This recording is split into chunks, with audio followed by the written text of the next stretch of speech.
This project is moving forward. From the start, our plan was to make a custom car model that we could make a mold of. Once we finalized the design, we put the mold on, and that's when the trouble started. The mold became attached to the car body, and we had to take drastic measures. Now, I'm not taking any chances.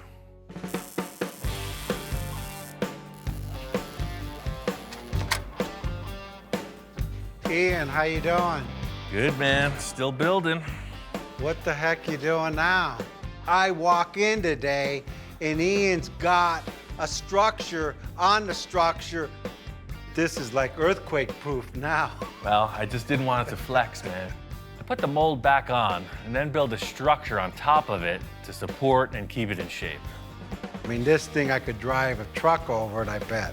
I said, Ian, dude, are we in the tank building business? Come on, man, just a structure, not a tank. We're not going through walls with a mold. So does this thing come off or what? Well, you saw how easy the front came off. We can just hope for the best. I made all my best efforts. Just in case it doesn't crack right off. I got a couple things to work with. It's time to pull this mold off the car. Got a bunch of fastening screws in place. I was really mindful of what happened during the process, trying to mark everything, but the foam got a little out of hand. I'm just hoping I marked all the screws. That's all the screws I can see. Hopefully there isn't a couple down in here. There it is. That was the sound of success. Let's see what it does. Hold it. It feels like something's Yeah. holding. Yeah. There it is. Yeah, it's right there. Right there. I can see it. There it is.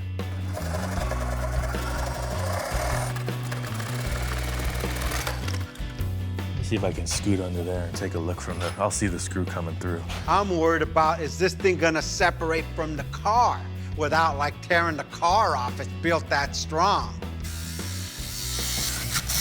Look, there's a screw. right where I left it. Right where you put it. So this should just pop off now. Got it?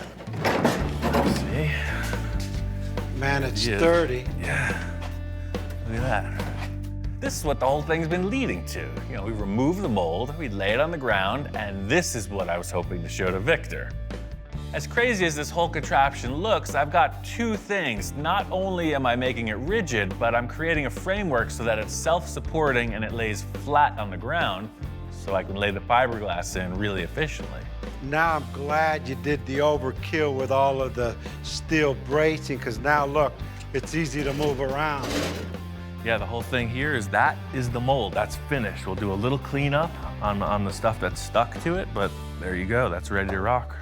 The good news is this was the hard one to take off, I think.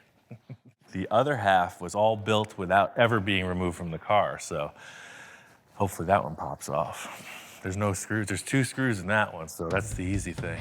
You said that before. There it went. Then we take off the other side and it comes off easier. Check that out, huh? And this has been a lot of work on Ian, man. This guy's like, I don't know how he does it. I gotta think of some way to help him out to like make the next process a little bit easier. Fill all these lines. I mean, that's already blocked. This is the best one yet. Like everything else, man, if we had to do a couple of these, we'd start to get good at it. Too bad it was the last one. I know, the story's over.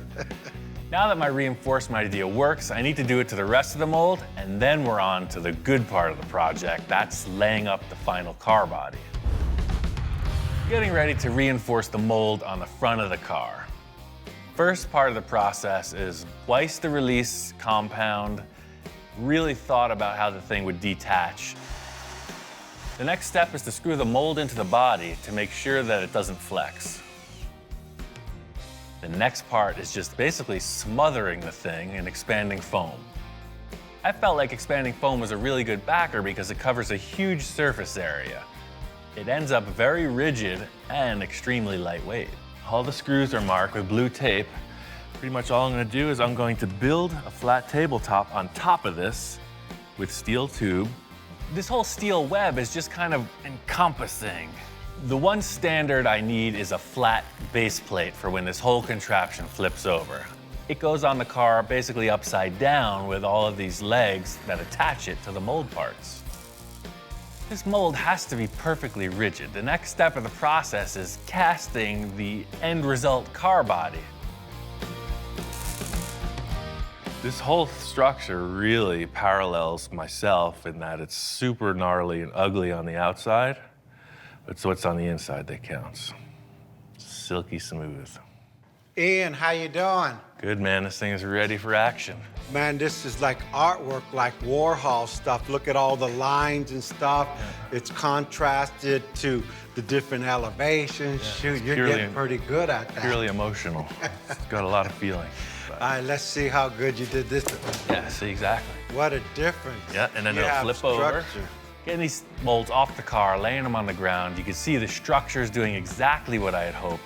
I'm sure with a minor cleanup, these things are gonna be ready for the next step.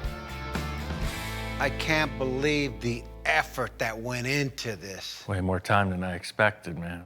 Yeah, I know you're working really hard on this, and I got a surprise for you.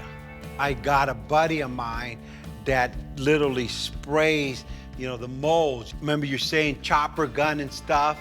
I was planning on laying this fiberglass by hand, but it turns out Victor's got a little ace up his sleeve. Last week, I told him about these fiberglass chopper guns, and it turns out Victor knows a guy who's got one. That's a great idea. I mean, it's the same process. You're still laminating a surface with fiberglass, but the chopper gun is super efficient. But it's with a machine that makes it way faster. They get in, they spray this fiberglass in there. What it'll take us a week to do, he'll do in 2 hours. The hard work's already done. Yeah, because the process is redundant at this point. You know, we went on our big fiberglass adventure. I love that idea. I'm excited to see a shop that actually does this work, see what they think of my mold. Any craftsman is gonna be interested in what the other guy's doing, so I'm really looking forward to checking out how these guys roll.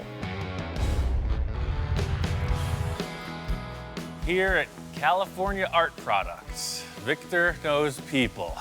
He's got his buddy who has this facility that makes incredible pieces of art. They make molds, they make originals, reproductions, you name it. Their whole business is mold making and fiberglass casting. So we set them on the trailer and brought them in to have Andre take a look. Victor and I go back quite a few years, and Victor gave me a call one day and said he had this great car mold he wanted to bring over and have us mold it. I guess in some of the landscaping things Victor had worked on, they wanted some kind of cool sculptural element. Apparently they needed some fiberglass horses, and that's how this all came to be. You know, ultimately, Victor and I became pretty good friends. It only makes it more fun if you're working with a friend. This is a complete departure from a professional mold, I'm sure. So I hope that these guys can get funky and hang with what's going on here. Hi, Ian. I just wanted to show you around a little bit. Right off the bat, I could tell Andre's a car guy. He's telling me stories, and he shows me this little, what looks to be like a go-kart body. Normally with these car molds, they are made in pieces. Right. They're bolted together with flanges like this, bolts through them. This way it's really, really strong, and we make it out of fire retardant resin. Cool. So in the end, the body of the car will be about this thick too, huh? Yes. So it's super lightweight, super strong. Very strong. That's cool. Originally, Victor told me that they had hand laid up the mold, and I thought to myself, wow, you know, a car mold hand laid up, that's difficult. Yeah, I worked at an art foundry. We did bronze casting, so I was familiar with the process, but I basically looked on YouTube, saw videos of guys in their garages making molds, literally with a paintbrush and a bunch of fabric, and that was the way I did the whole thing. I was expecting more of like a, not as sophisticated as a design. I'll tell you, for a first attempt, you get an A. It's a beautiful job. It's gonna turn out a nice part. Cool. Really. Well, Victor will be happy to hear that, thanks. I thought I was getting a C- on this mold project because I was mistakenly looking at the mold from the outside. What's happened is Andre knows exactly what the mold's supposed to be. He looks at it for the surface of the car, and he gives it an A. Ian, you might find this interesting. This is a 5-axis sculpting machine. Holy moly. It doesn't matter what it is. It could be the head of a dime. It could be the front of a car. It could be a piece of aircraft or the whole thing. Our programmer, Phil, that runs that department, he puts it into his machine, breaks it apart, and this will cut it. That's how that Thunderbird was made. All the way that I've been familiar with this model making thing has been like Victor and I are doing, hands-on, tactical engagement. These guys are doing a completely next generation. Everything is represented in three-dimensional CAD drawings. So realistically, if Victor did want that full size, that car could be just set on that table, a giant block of foam, and you could replicate it at this point. Oh yeah, we do cars all the time. You know, fenders away. See, part of his thing is like, you know, I just need to be there, full size, full scale, and the car will tell us what to do. But depends how you feel standing next to it. It's real hard when you're looking at a computer. But you could literally scale Victor and put him in the image as well. It could be a virtual. There we go. Just do cartoons, man. Victor, get in there. Yeah. This 5-axis machine seems like a perfect way to work, except when you change your mind, you know? You cannot debate with a machine like that. Ian, you might want to look at this. Wait, there's more. Well, this will give you an idea of how delicate this thing will cut. See how thin those wings are? Wild. You better hold it for a second. That's freaking crazy. Big benefit of using the process that Andre and his team do is the results are like world class. He's showing me this fighter jet model, super thin. Everything's been machined by these CNC mills. Yeah, it looks like you could literally take it and freaking fly it, man. We do it with a lot of emotion and passion. We don't just take a job and throw it through a line. It's cared for from beginning to end. We like that because we want our customers to come back and we want them to see exactly how their product's being made. Oh, look at this thing, man. I'm gonna show this thing to Victor. He's just been one-upped. That is freaking cool. All mold making aside, the reason we came in the door was to get the use of their chopper gun. Thing is, I can't wait to see this come out of the mold. For them, it's a couple-hour process. They're gonna get to it and then reveal the finished product. This is developing. Victor's initial idea was that we were gonna drop off this mold, they were gonna spray the parts in, and we were gonna get out of here. Andre's asked me to bring the car here. We're gonna index the mold on it and go to the next level. All right, so what's going on here? Well, things have developed, let's put it that way. Victor kind of shows up and he's concerned. He thought we'd be picking up today. I gotta give him the pep talk, but we're going way further on this project. They wanted me to bring the car in. They had a couple ideas. They loved the way the mold was built, but they had a couple better ideas as to how to finalize it. They wanted to re-index the mold on the car body and change it a little. His reaction was a little taken aback, you know. He thought he was coming in to see his finished product. Instead, he sees his car with the mold on it yet again, you know, kind of revisiting old ground, but he's hanging in there. I think it's gonna be all right. I have one question. What happened to all the structure? What happened to that? What's going on there? Well, they decided they want to cast the entire body in one piece. You know, I had it set up to be in 5 pieces. Yes. You know, they're not changing any of the work I did inside. They're just restructuring the outside so that they can shoot it in one piece. Andre wants to make a one-piece mold so that everything matches and the project will be all the better for it. When you lay up the parts separately, you know, the air temperature, the amount of resin you use, things shrink when they harden. So if you do 5 different pieces, you get 5 different sizes. They want to lay up the entire body in one piece. That way when it cures, it's the same shape. So it's going to be way stronger. And then we trim it apart. It's going to be one whole body. We just have to put it on the car instead of piecing it together. Exactly. So it still breaks apart, similar to the way I built it. But instead of laying it up independently, they're gonna do it all in one thing with that chopper gun. And you'll see, it's pretty cool. I looked at a couple other parts they're doing, and it's super efficient. Watch. Today it looks like a mess. Tomorrow, it's gonna be a car, guaranteed. Talking about anticipation, I'm like freaking out. All the effort, time, and a little bit of cash flow that went into this thing could all be over. Thing about Victor, I said it before, he's a passionate man. When he wants something, he gets it. So here we are. Plans are changing slightly. I know he's all on board, and we're just gonna get it done.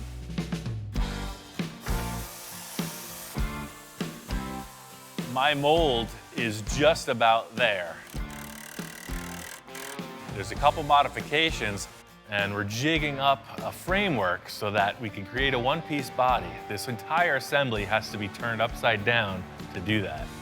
Once we figured out how we're gonna tie all these pieces together, put it on a rolling dolly. That's gonna allow this thing to be moved through the various stages of the process. I was interested to see how the pros roll, you know, how they do their thing, and it's exactly mirroring what I was doing. You know, they set their mold panel up, put a release agent on. They're using something a little bit different, a little more powerful than what I was, but same idea. You just set up the part, laminate it, and then put your fiberglass in. The only difference in the way that they apply their fiberglass is that they use this chopper gun. It's super efficient, and it makes a very dense, lightweight panel. The thing about this chopper gun is its production quality. It's super fast, yields professional results. These guys got it going on. I can't wait to see how this comes out.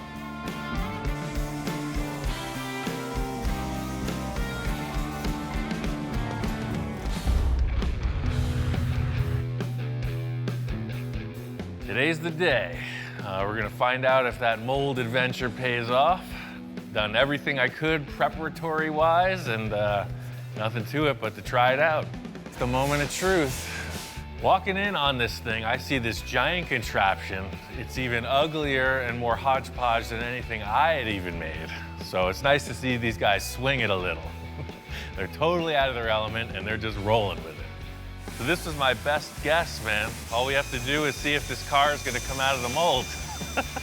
Don't even tell me all this effort. I'm kind of tripping out right now, and I'm going, wow.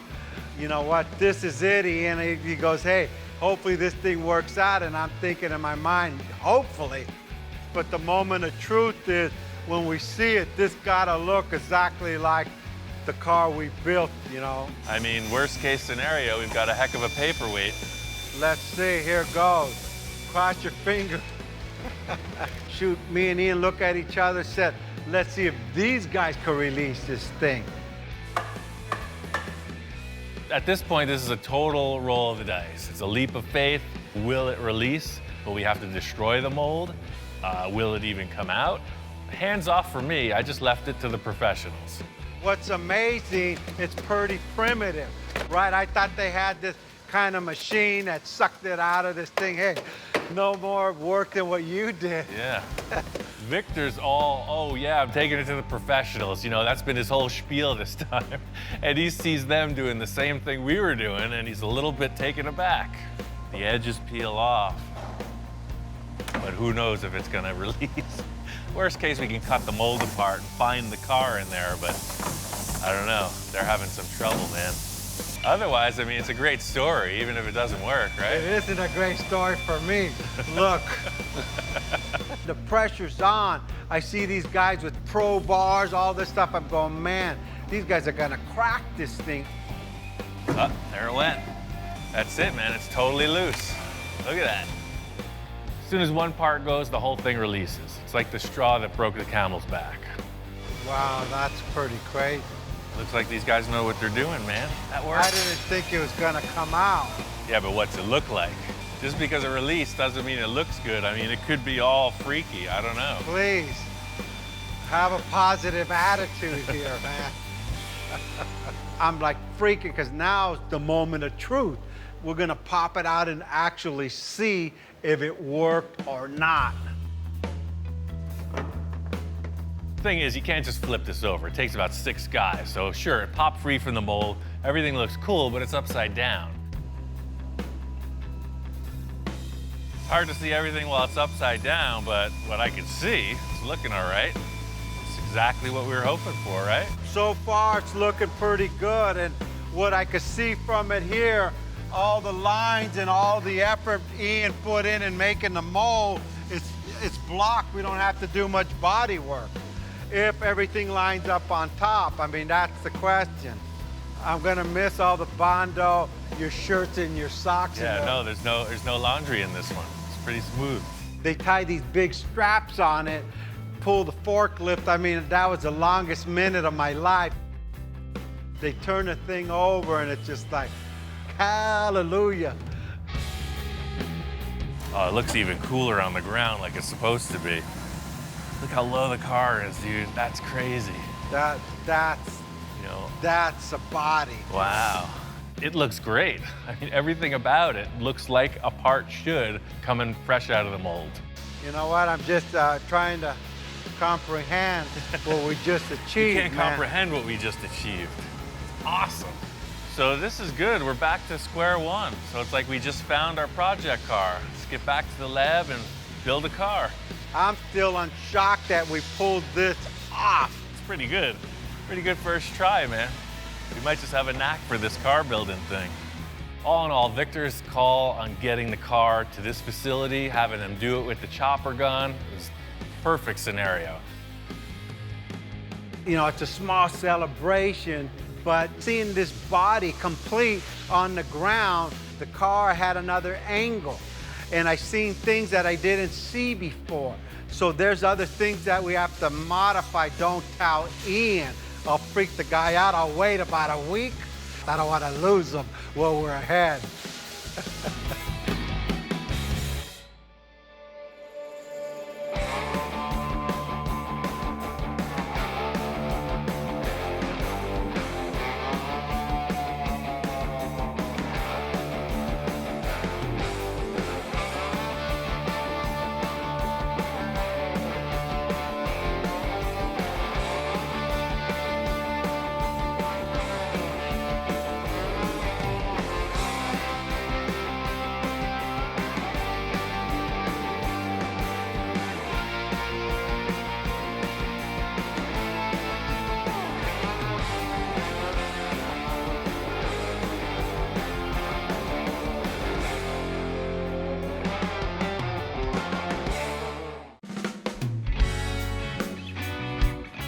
It's a long journey, but this build is beginning to take shape.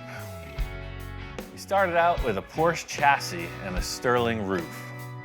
Victor loved the way this roof opened, and he wanted to build a whole car around it. So that's what we did. Because we're planning on making a mold of the body in the end, it's allowed us to use whatever parts we want to design the car. Now, we just got a part that doesn't belong. Making a lot of progress on this car, but looking at it front row center, we got a huge issue with this roof contour. Some of the concept cars Victor had shown me pictures of had this wraparound windshield detail, and that's what I'm throwing on the table. Right off the bat, I tell Victor I got this idea that the windshield, could look like a motorcycle visor on a helmet. They go up and down, and it looks space age. So by putting this round window, like you said, like a windshield of a helmet, Right.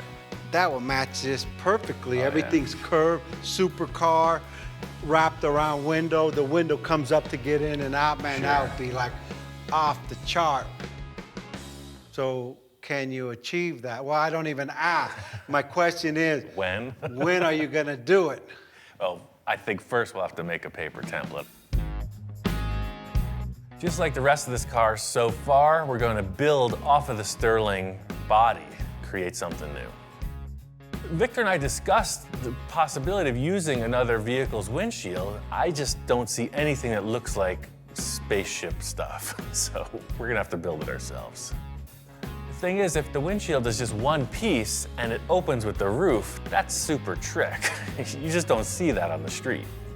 So that's the thing. This is the pitch of your windshield at this point, so you see it's not a very big No, visual. let's move it back 6 inches, move that line to there. Scribe right to the Okay, seam. right there. Okay, now we got a lot more pitch. See, there we are. Now that's more.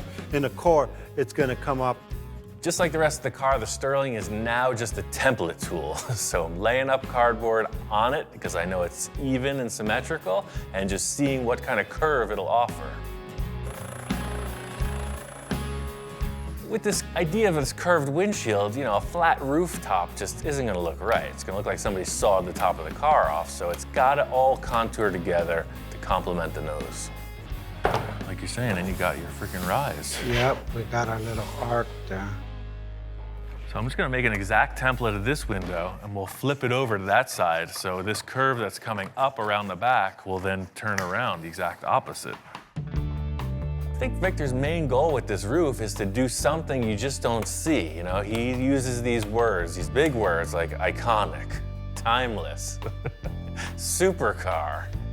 His loose perception of reality is easily translated by my forehands. So you want to create like a little dome Yes, shape off the yes. roof, like up there, like That's that, right? it. That's what's missing. I love the idea of this mock-up with the cardboard for the one-piece wraparound windshield. It's exactly what I was thinking. Motorcycle helmet visor. I think it's a keeper. Finally, we get rid of the ugliest part of the car, man. Let's just bury that sterling. We bury the rest of it. Just don't dig it up again. Dude, that was my inspiration. Well, The Sterling started the whole project, Oh, yeah. so that hurts. And the poor Sterling, how do you think it feels? Oh, it's done. I think I sold Victor on this idea. There's nothing to it but to do it.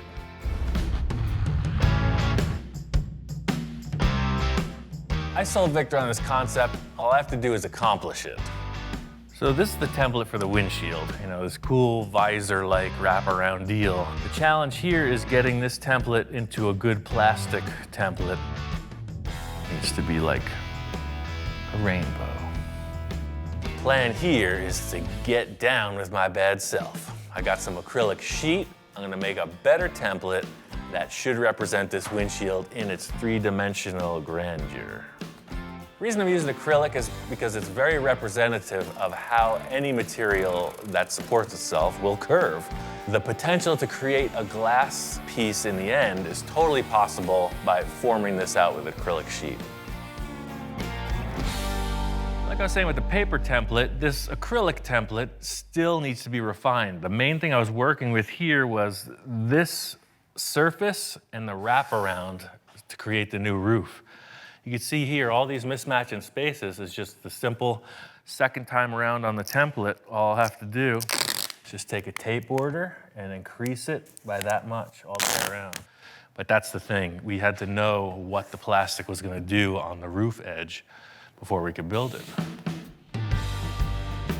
I'm really happy with the way this windshield experiment is coming together. The whole thing is getting the roof contour to complement it. That's what's really gonna sell the concept. We know what the windshield's gonna do as far as what the acrylic template will allow. And now to build this top of the roof contour, you know, there's a million ways to go about it. You know, my first thought, maybe find another car roof, or maybe a giant shape that has this dome I can splice off and use. But I've got another idea. And I really want to try it out. Nothing says supercar like a big bundle of cardboard on the roof. I had 10 gallons of this stuff from another project. What it is, it's a two-part expanding foam. So sort of like you put your catalyst in the body filler and mix it, that's the same process here. It's 50-50 ratio, one part to one part. I just don't really know how much it expands. Like, will this amount become that amount? I don't know. I like experimenting, bottom line. So if I do 2 of these of A and B, that's a gallon. I think 2 gallons.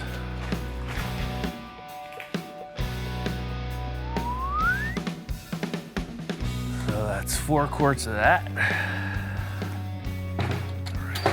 2 of those. And now you start mixing. The whole thing is if I pour it on the car like this, fully liquid, it's just gonna go through all the cracks. I don't know, I'm just mixing it up. We'll see what happens. I still got 4 gallons left. It just became twice the volume. Here it comes. Get ready.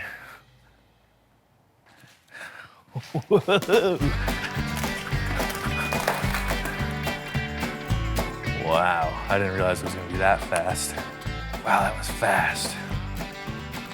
Oh, we're gonna need more, totally. It's not stressing the barrier.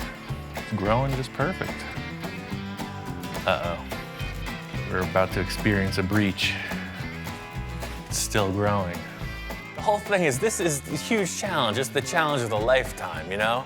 Just trying to keep it festive, keep it lively, you know, always thinking of nonsense to get you through the moment. For the little 3-inch rise we needed, I think we've substantially overshot our goal. Shoot for the stars and you just right reach the moon.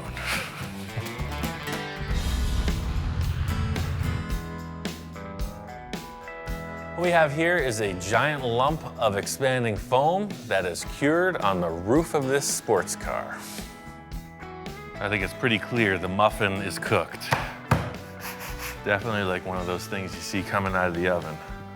Totally strong. That's why I use this foam, because it'll be able to be carved back and be a really good base for whatever we do, mold-wise. That's like Christmas morning. We're unwrapping that gift you didn't want. That gift from Grandma, you know, the socks or the slippers, that's what we're doing. We're just, how am I gonna work with this? Time to get medieval on this. Like the great sculptors of yore, starting with a giant block of marble, I will create a masterpiece. Crazy thing is I only need about that much of this giant slab, so it's gonna take a while. It's safe to say I overshot the foam element considerably. This is a lot of work cutting it back. It's pretty dusty. The good thing is I got these big air cooler fans from Portacool, and they are moving the air and keeping things fresh. It's kind of like chiseling through rock at this point. You know, you're just chunking away, getting these big shapes broken off. Got to smooth it out and get a little bit closer. That's what I'm going to use the belt sander for. Just eyeballing it. I know as long as I stay bigger than it needs to be, you know, anything goes. Wow, you got the sterling out of the sterling. As I'm getting sort of close, it's perfect timing, Victor gets here. I'm always monitoring his reaction. Looks positive so far. I put foam on the roof and then sculpted that back. So this isn't filler, this is a 2-part foam. You mix it up and pour it on the top. You know, him just walking in, I'm trying to explain. You know, he doesn't know where I've been. I'm trying to explain where I'm at. You know, see this angle, this complements that, and he's responding. You know what? Stand back and look at the side, because it's actually, check this out. I love the way that comes up and then back down. It gives you like, man, that car's going Fast. and it's not even moving. Yeah. And no more sterling into sterling into sterling. Nope. Now it's just, I don't know, what is it? Concept, baby. Here, check this out. Now you get the look. That's why I got a solid black, so you kind of get the effect of it having a tinted window. That's the thing about making a model. You don't really understand what it's made of in the end. Pulling this protective coating off, you see a nice glossy surface. It looks like a windshield. That sells it. Yeah, see, now it looks like a windshield because it's got that black reflection, right? Wow. I mean, That's cool. that's supercar. Yeah. Everything I wanted. The round windshield, we got the curve on the top, needs a little bit of adjustment. Yeah, but now looking at it, you know, that's the whole thing. This just being a mock-up with templates. Just with the way that the roof comes together, check out this line with the tape. You know, like that. So that this was the roof, and this line was kind of going back into the fender, you know? Yeah, because it almost looks like there's a flat top on it. That's a good idea, but watch, you stand back there, check this out. Victor's always talking about when you walk in the door and look at it, where does your eye go? What needs to be improved? He's saying that the windshield in the rear portion could be contoured a little, could be swept down a bit. And the more he's laying it out, it makes perfect sense to me. It does look way more streamlined. Let me spray that top of the window gray. We'll peel back the tape, and then we'll know what we're dealing with. This is exactly why Victor comes in periodically. He's not there for the monotony. He comes in, does a few checks, and then we move forward. And it gives you more roof. It actually looks like, you know, more structure on that thing. The modification in the back of this windshield area is just a perfect example of how things flow, according to Victor. One line makes the car look segmented, broken front to back. Another line makes it just follow through down into the rear portion. Yeah, so the whole thing is now on the other side of the car, it makes the roof look like it's just got a little cap on top. And by lowering that window line, it fits. Everything just flows right into the rear corners. It's them last little details to make these designs like work. Really happy with the way this roof concept has come together. There's just one more thing I got to accomplish to wrap this thing up.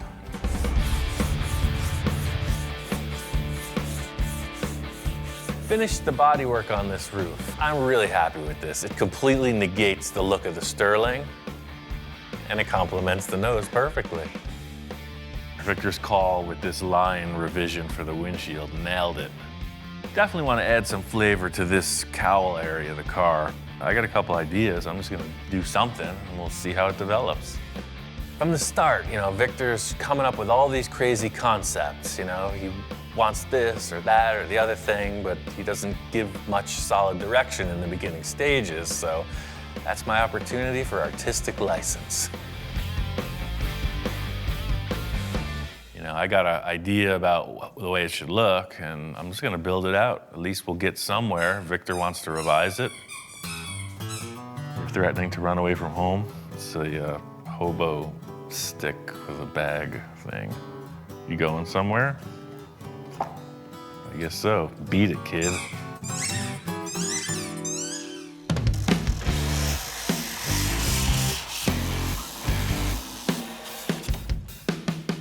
In simplest terms, what I've been thinking about is creating like a cowl induction look. On modern cars, air intake is right below the windshield, and I think this would benefit from a styling cue in that vein. What I want is for this windshield angle to be replicated in the vent here. So this comes down, steps up a little, and goes right down. So that's out of line. Take it off. I mean, no mercy here. That's why we're building this model. First things first is to just hack away a large portion of the car that we don't need. What this is doing is twofold. It's shortening the perceived length of the hood, but by sectioning it down, it also makes the car look lower. It makes the windshield dive down. You know, it's aggressive.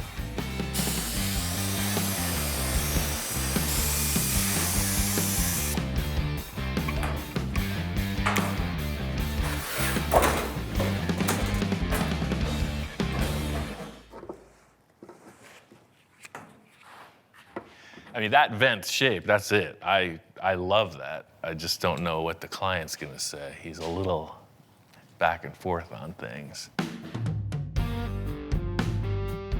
I'm into it. This thing took it from this bland kind of hood detail to something representative of a supercar. The thing is, with this just being a mock-up, I want to throw everything I can at it. You know, this is gonna be a vent.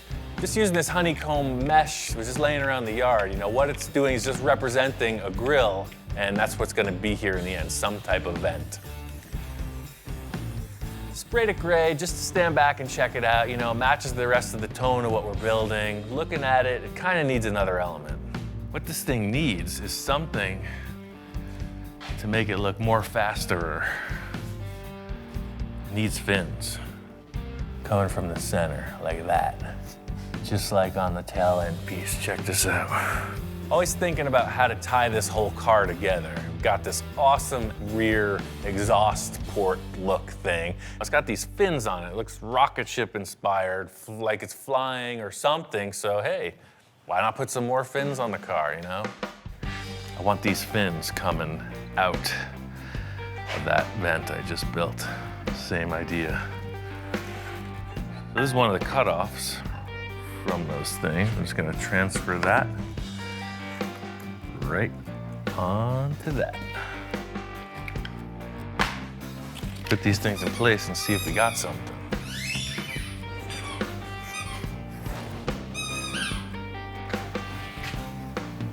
Oh, that's mean, that's aggressive.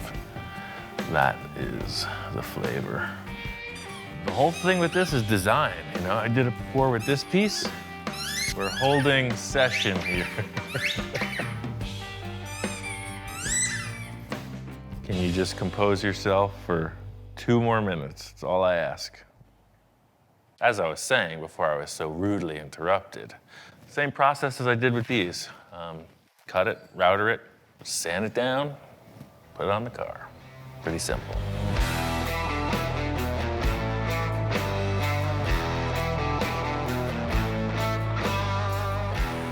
These little cowl fin things, you know, I want to make them out of aluminum. I want everything front to back to have the same stylized aluminum element. Big chunk of aluminum plate, cut it out, finish it, router it, finish it again.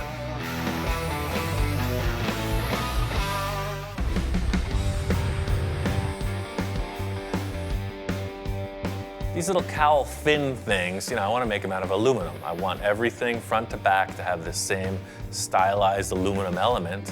I got about 5 of these things made, and just as I'm finishing them, Victor's here. Yo, what's up? What's happening? What the heck you do to the car now? Well, we were talking about having an event, right? Victor, understandably, doesn't know what's going on. You know, I'm working on these aluminum shapes, explaining what's happening. He's just kind of trying to take it in.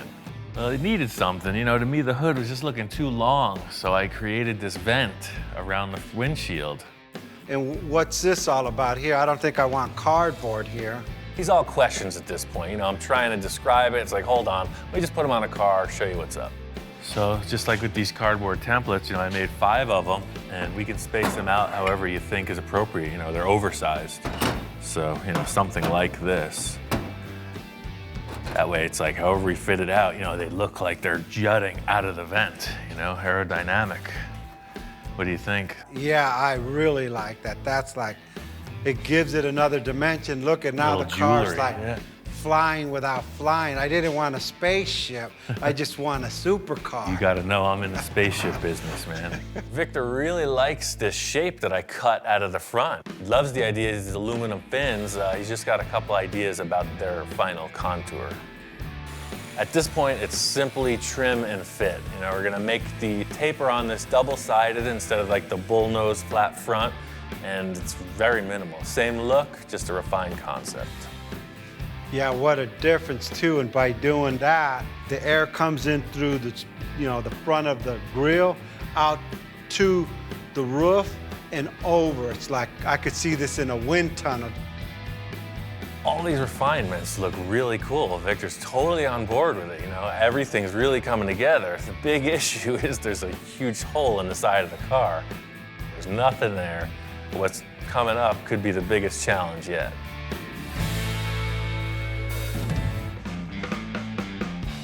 I got a little something. Check it out. Carhartt collar. Oh yes, he's all about it.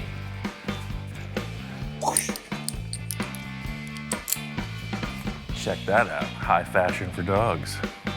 But wait, there's more.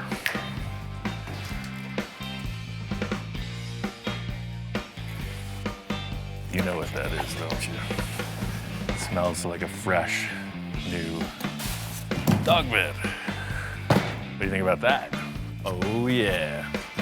Oh wait, you're twice the size you used to be. You like it? Very good.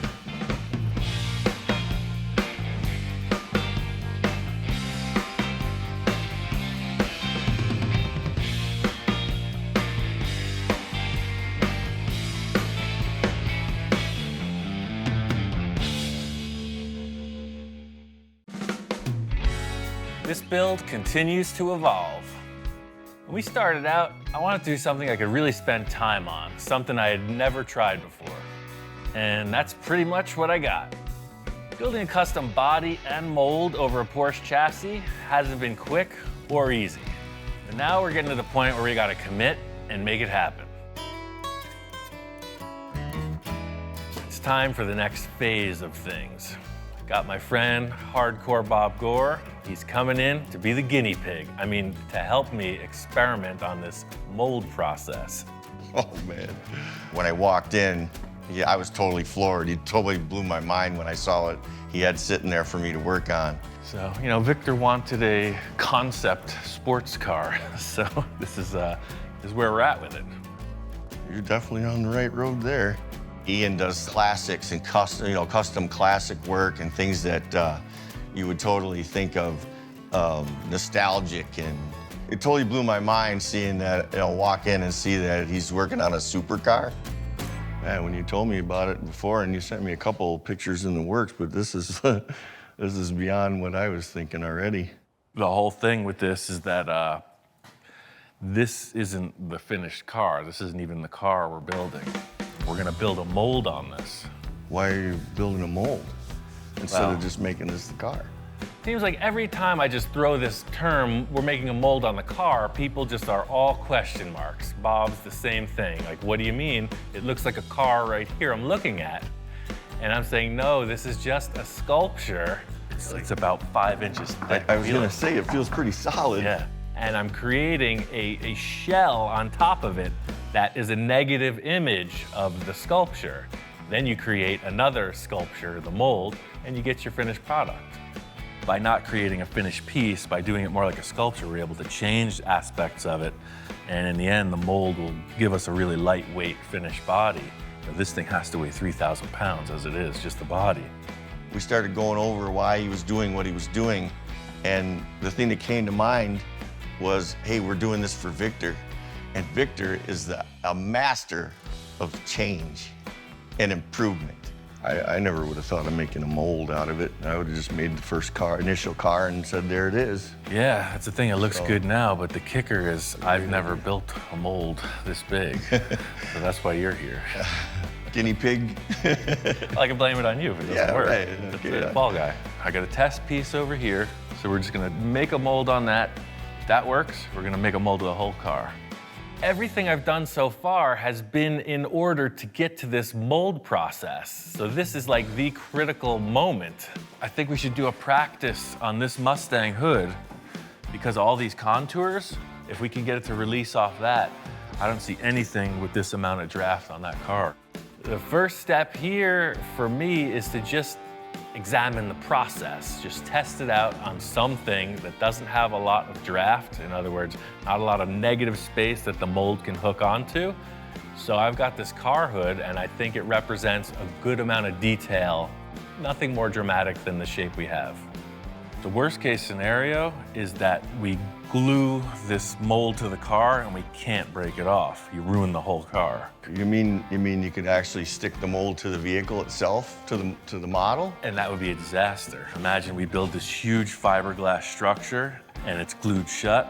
We ruined the entire project so far. If this mold sticks to the car, all of the design we've done, all of the sculpting is at a loss. It's trapped in this giant blob of fiberglass. Bottom line is I'm trying to do everything I can to avoid that situation. So this stuff is kind of the formula that allows you to break the mold off, theoretically. Okay, the releasing agent. Yeah, part all okay. paste. So I put one coat on already, but the information I got was you want 3 or 4 coats of this. So basically just brush it on and buff it off. All right, let's try it. I'm explaining to him the critical factor of this mold being able to release. You know, if it sticks to the car, it's a total loss. So in order for the thing to not stick to the car, it's all on you, buddy. Just as long as you do this one process right, we're gonna be okay. Wax on, wax off. Yes, Sensei. That's yes, exactly Sensei. it.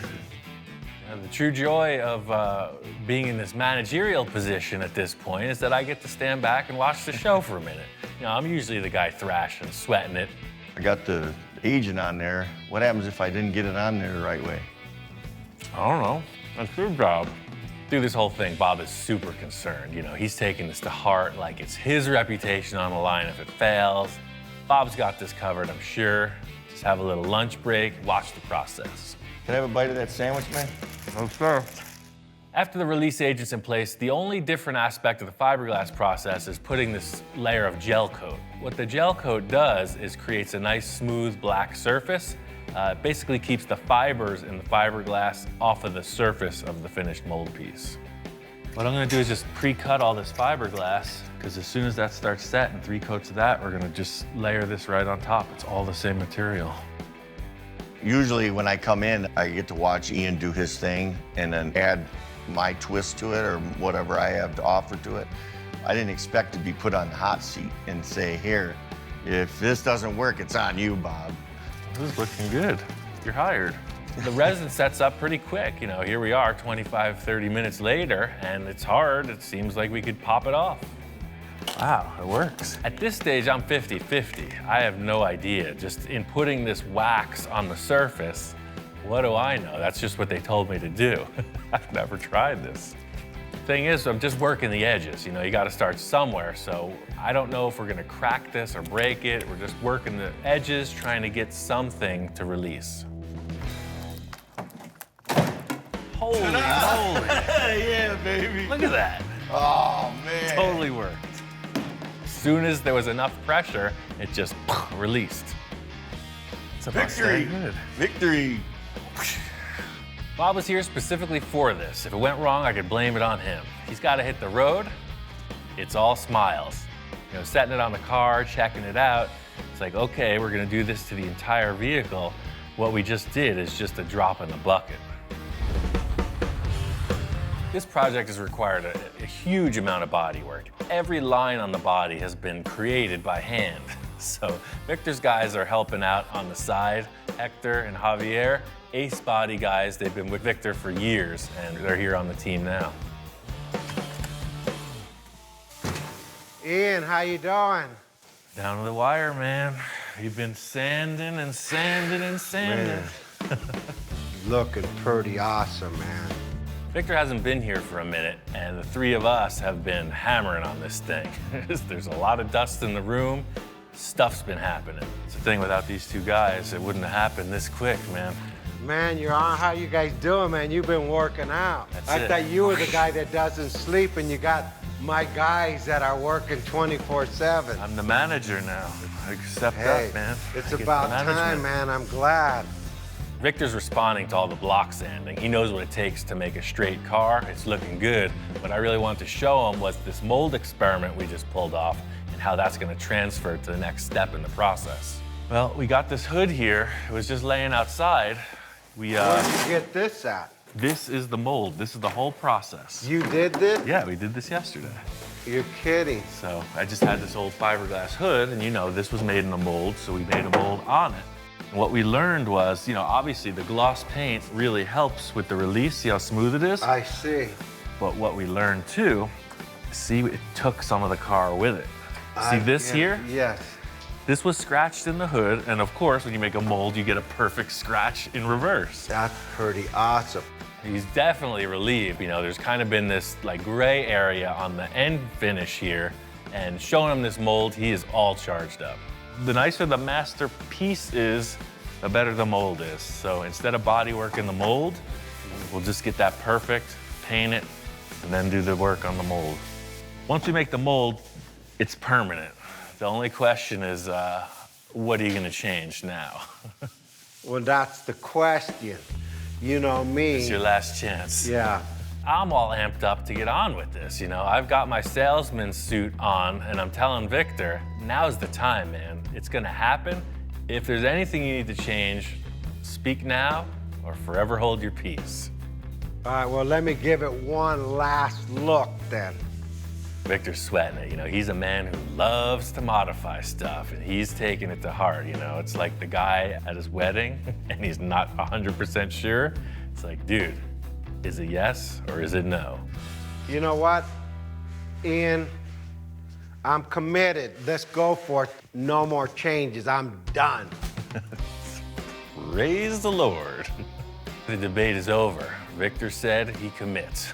He's going for it. The thing is, the mold requires that nice surface to release properly. What it means is we're gonna have to get this car painted like final nice gloss show car finish. It can't just be primered. We need a gloss because the mold reflects every defect. So just as if we were finishing the car, completed, detail, lined, blocked, buffed, everything, huh? And I mean, the sad thing is, that would have been like finished, ready to like, you know, show the world, right? We're But just now, starting. We're gonna tear the whole thing apart, literally. I'm gonna Exactly. cry. I want this cut up so I could put it in my room. I know, that's the thing. All this work, and now we're gonna destroy it. That's it, Victor gave the word. Go ahead, get this thing finalized, get it painted. Let's get to the next step. Got this thing painted, dialed in. It's looking good. The whole concept here was the color choice will not be represented in the end. It's a gray tone. The main thing I wanted was a reflection. That's how you can look down the sides and be sure they're straight. That's what we need to get this mold going.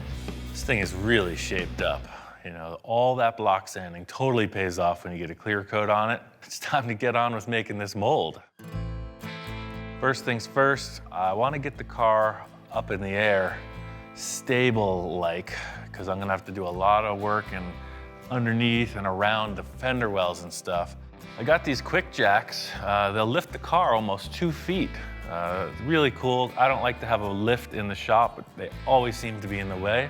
So these guys, you just roll them out, put them under the car and lift it up.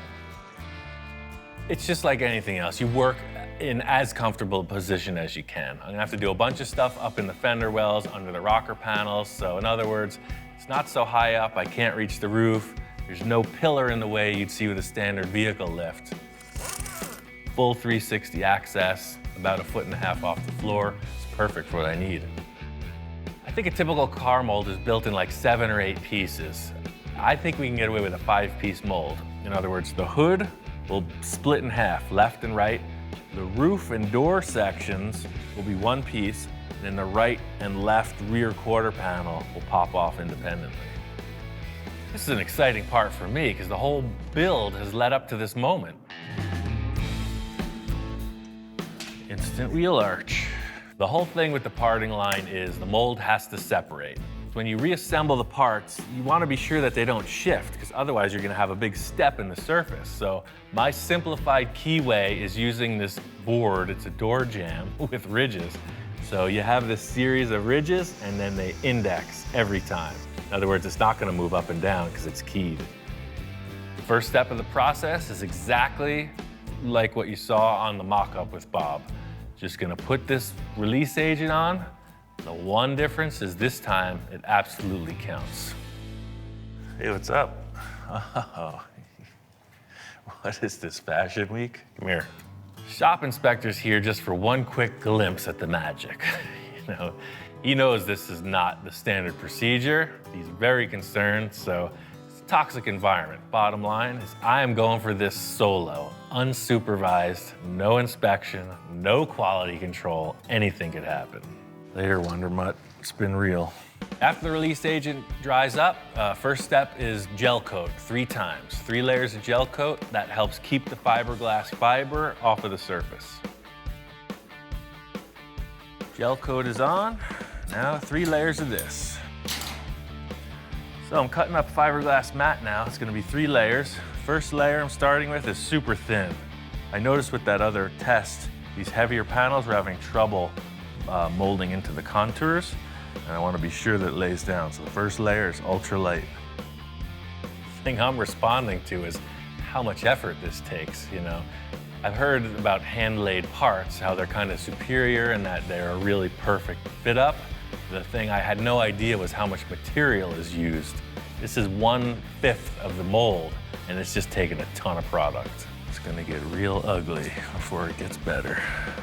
Hopefully Victor doesn't get traumatized. Passenger side is 1/2 of the nose piece. I'm gonna do the same exact process on the driver's side. That represents the nose. Get those in place, pull it off. I got the front hood section laid up in 2 pieces, left and right, and now I'm working on the roof door section, which is in 1 piece. So out of the 5-piece mold, number 3 is in progress. I laid up the passenger side like super overkill. I stopped laminating the ribs in on the 2nd piece because I realized I might want this thing to flex a bit in order to get it to release from the car. So that's the thing, this first release is just gonna tell me what needs to happen. Is it the more rigid one or is it the more flexible one that releases easier? I'm getting wild style on this. It's totally out of spec for what the shop inspectors used to seeing. You know, there's like no process, there's no procedure. It's just glommed on the car and he is like super leery. So it's the moment of truth, man. Victor's on his way right now. We're gonna see if this is gonna part, see if it's gonna come off the car. Are you ready to witness the grandeur of all of this effort? What do you think? The thing is, no matter what the critiques say, you gotta work through this. We gotta make this stick. Maybe stick's not the best word, you know, non-stick surface. You gotta make it non-stick. Yo, Ian, what's up? Hey, are you ready to pull this thing off of the nose? This thing's looking like pretty interesting, to say the least, man. I told you it was gonna get ugly before it gets better. Man, well, it looks pretty impressive. It looks like you know what you're doing, so Hey, it's the first I'm time for baking on it everything. for the first time. I mean, you're running this thing too smooth. Yeah. Victor's concerned, you know, but he's confident as well. We proved the concept, Bob and I, with the test. You know, he's just seeing this on a bigger scale. That's the thing, if this thing doesn't release, it's game over. We're literally starting from scratch, so. Well, your test mold did, so hey, this has a better paint job than the test mold, right? That's kind of what I was thinking. It's definitely set up. I think it just might work. Let's do it, start pulling, man. Dude, get ready. I knew when I was laying this up, it was grabbing in some places. I knew I'd have to do a little trim work to get it off, so going in, going around the edges, same thing as the test piece, just trimming back the sides. At this stage, I'm feeling confident. There's no reason it shouldn't work, but this is the moment of truth. We gotta pull this thing off. Going in, just trying to start this prying procedure, and I'm expecting it to pop, to release, like it did.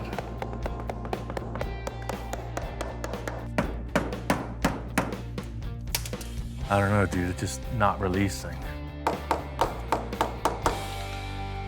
I might have to get out the grinder and just start sawing into this thing. I wanted Victor to be here for this. He missed the release of the first one. You remember, it was all smiles and celebration, but it's not the case right now. You want me to call another guy here to hop on this so 3 or 4 of us could pull on it?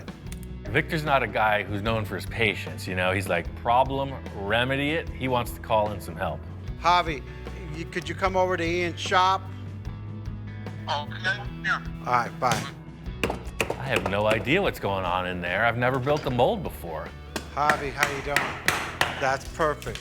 All right, 1, 2, 3.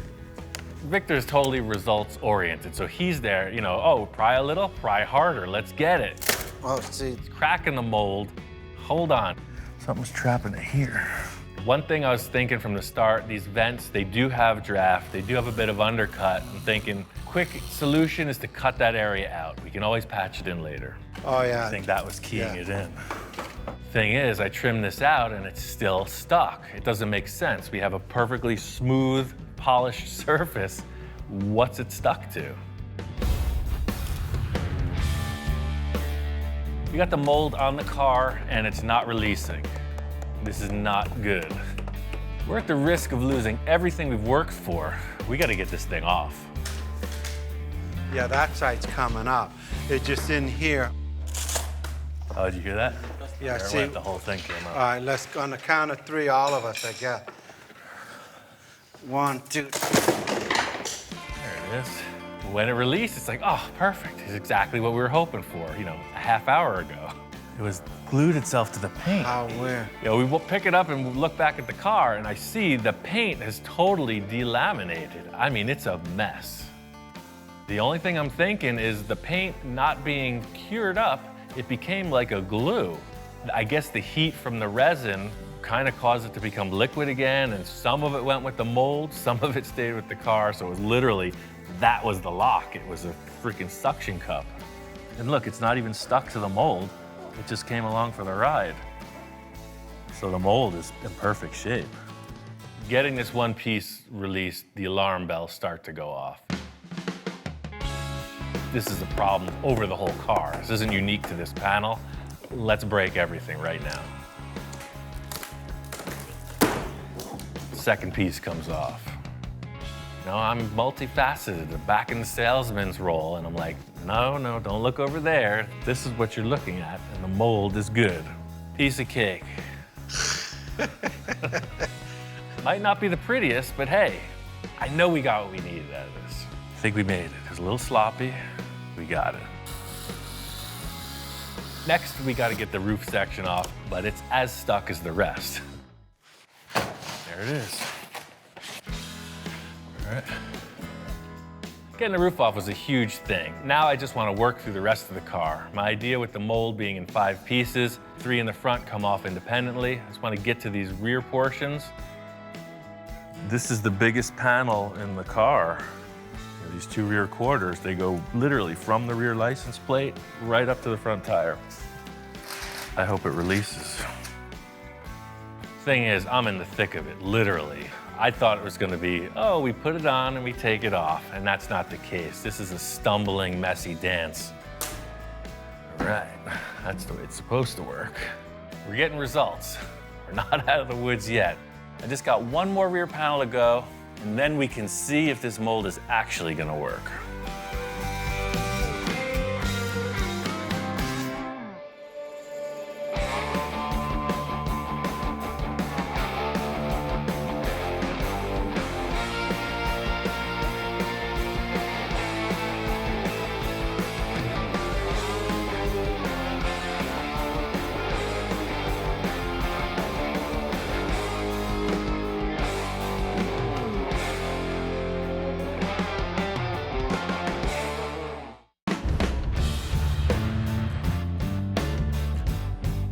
I'm looking for a new build. A lot of the projects we've done in the past have been in a 1 or 2 month time frame. I'm really trying to do something that can expand on the process and go into uncharted territory. I've always got a few projects on hand. Right now I have a 29 Ford Model A Roadster pickup and a 29 Ford 2-door sedan. These cars are hugely popular the last few years because you can go a million different directions with it. You lower this thing, chop the top, big engine, wild paint job, you got a nice vehicle.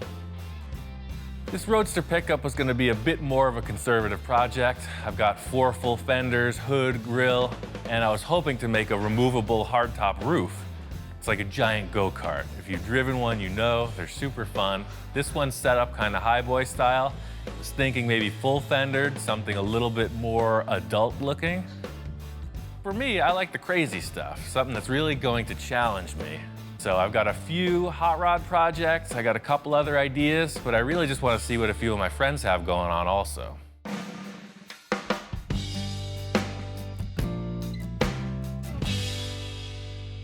I put a few calls out, and the first guy to respond was my friend Bill. This thing is awesome. Isn't that great? Bill didn't tell me much about it, but he said it had a lot of character.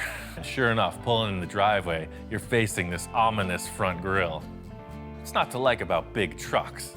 This is what they call an R190 1953.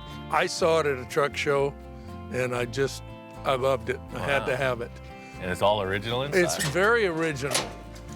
I mean, original motor, inline 6-cylinder. They called them a red diamond. I just couldn't pass it up. It was such a nice vehicle.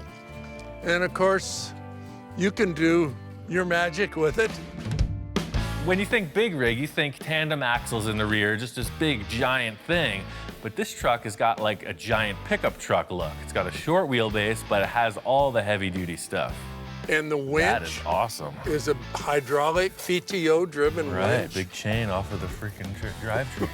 This is a really complete truck. Walking around checking it all out, it's all there. I'm sure this thing is roadworthy. Oh, and the interior is like totally nice in here too. It's not all beat to heck. Somebody took care of this. Fire it up. Yep, it's a runner. Take it for a ride.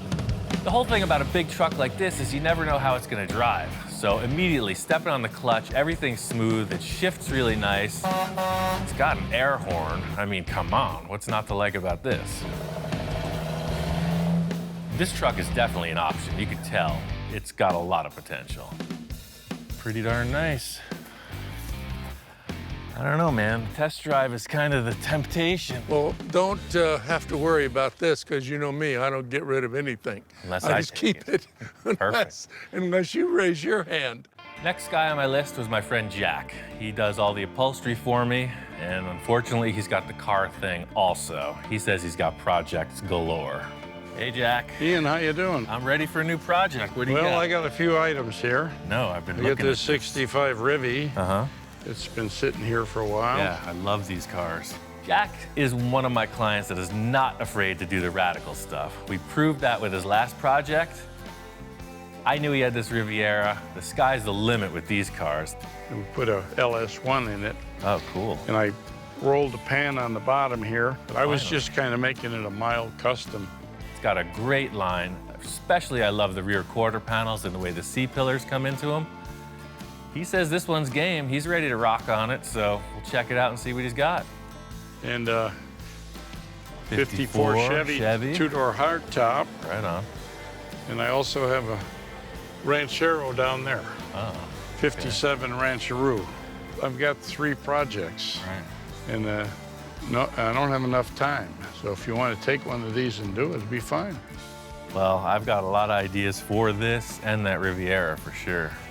My one main wish for this next project is something that I can really spend a lot of time on the fabrication aspect of things and the creative portion of it. Instead of just trying to pick one idea and run with it, I really want to develop something awesome. One of my other clients who got back to me right away was my friend Victor. He was kind of vague. He wasn't telling me what he wanted to do. He said, hey, meet me at this car show. Let's talk about a few things.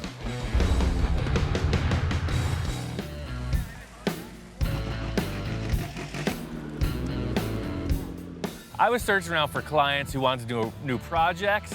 Victor called me out. He said he's got a couple ideas. He was kind of vague. He wasn't telling me what he wanted to do. He said, hey, meet me at this car show. Let's talk about a few things. Victor's one of my wildest clients. We've done a lot of really crazy stuff, and he just can't seem to get enough. So him calling me out to this car show, I'm just wondering what's brewing. Ian, how you doing, man? Good morning. The reason why I wanted to bring Ian out was to get some inspiration. I won't tell him what I'm gonna do. I'll let him feel it. I mean, we've done so many other projects. I wanna stretch his ability to the next level. We walk right in the gate and there's a beautiful Mercury Custom. I know Victor's all about those, so I'm figuring, yeah, here we go, another lead sled. I think we need a different flavor. Rolls Royce. I'm not ready for that. You're not ready to be chauffeured around? You still want to drive? You're always asking for more room. How about just making smaller cars? I mean, you could do like this. You could do 10 of these in the space it takes to put one Merc. This car show is all over the map. It's kind of a game of pin the tail on the donkey. I just don't know where the donkey is. Yeah, check this out over here.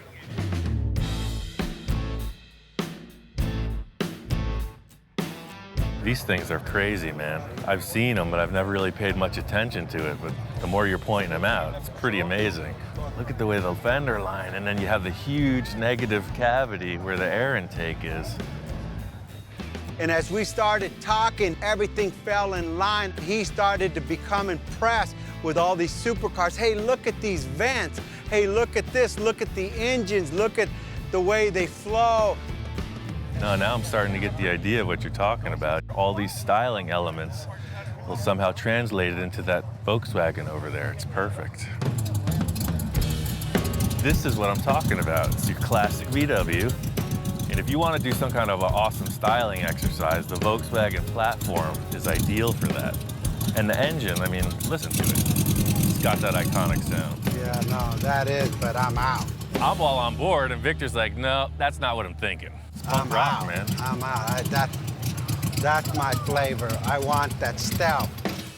Victor always describes himself as that old school lowrider guy, right? He's got the Mercs, he's got a lot of cool 50s, 60s customs. Then he's telling me his wife has got some idea for this stealth vehicle. First of all, my wife said, honey, why don't you build a stealth? And I'm going, stealth, stealth. You know, the stealth bomber? I go, that's interesting. Is as I start to look at these supercar, Ferrari, Lamborghini, they have such a stance and a look that's just amazing. When they're standing there, it looks like they're going 100 miles an hour. Victor brings me over to the Batmobile, the iconic 60s show car, and he's telling me this wild design, this anything-goes mentality is really where we're going with this next project. This car has inspired so many people to do custom build. This is why we're here, because of this man right here. Sure, right? No doubt about it, yeah. And if he could do this, we could do what we want to accomplish also. It's a little relief to come to the Batmobile because I know it's a hand-built, it's a custom-crafted vehicle. We talked about Barrett's, we talked about inspiration, we talked about the fabrication, what it takes to do it. And I said, Ian, anything is possible. Victor's got these crazy ideas of some kind of a exotic sports car. I have no concept of this type of vehicle, so it's a path in a whole new direction. This is the flavor, man. That's something that you were meant to build your entire life, man. That's it. All led up to this. It all led up to the finally arrived. I never want to be stagnant, you know? I'm always looking for the next thing, the next hurdle to jump, and I think Victor's setting it up big. Victor brought me out here to his nursery. He says he's got a car he wants me to check out. What the heck is this thing? Yeah, I got this at a junkyard. Oh, perfect starting point. You never know what we're getting into with this guy, but pulling up on it, I can see it's got a really low profile in the nose. I don't know what it is. Check this out.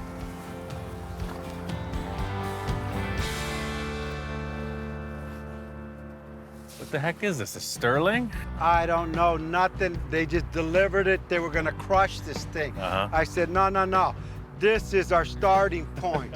No, we're building a world-class show car. We need this ugly duckling from the junkyard. I get it. Yes. Perfect. That's your MO. Everything you've done has been a pile of doo-doo, comes out to a pile of diamonds, right? Doo-doo diamonds, baby. That's what we do here. It's a kit car from the 70s. It's not exactly a Lamborghini. I think this thing was going to the junkyard for a reason. Well, that's Where's the rest of it? Shoot, I better plead my case here. So I said, hey, Ian, check this out. The main reason why I want this car is for the roof. Oh, right, yeah, I've seen these before. I know exactly what this thing is. The main thing that Victor's talking about is how this roof opens and closes. It was disconnected, he wants to try it out. He's saying that that's the #1 selling point of this whole concept. I bolted the roof on, hooked the battery up to it, and who knows, let's see if it works. Well, I guess fire it up. Let's do it. Yeah, yeah, huh? Now that's what I'm talking about. Totally works. That's smooth, too. Yeah, yeah, baby. That's freaking cool. Yeah, then you get in. This is the coolest, ugliest car I've ever seen. See? Yeah, look at that flavor. I mean, look at that thing. That's cool, man. Supercar. I mean, the rest of it's irrelevant. That's what I wanted. The rest of the car means nothing. As long as we got this part working, we design around that and we got it. He says, don't look at anything else. The roof feature is what we're going with. We're building a whole car around this. Does it run? I don't know. You don't even care, do you? I don't even care. You just want to see these two motors work. I told him, hey, Ian, if you want to get it running, go ahead. I got to go to a job right now, so I'll be you back at the shop in a couple hours. I have a lot more surprises that I'm going to show this man. Closing the capsule. Watch your head.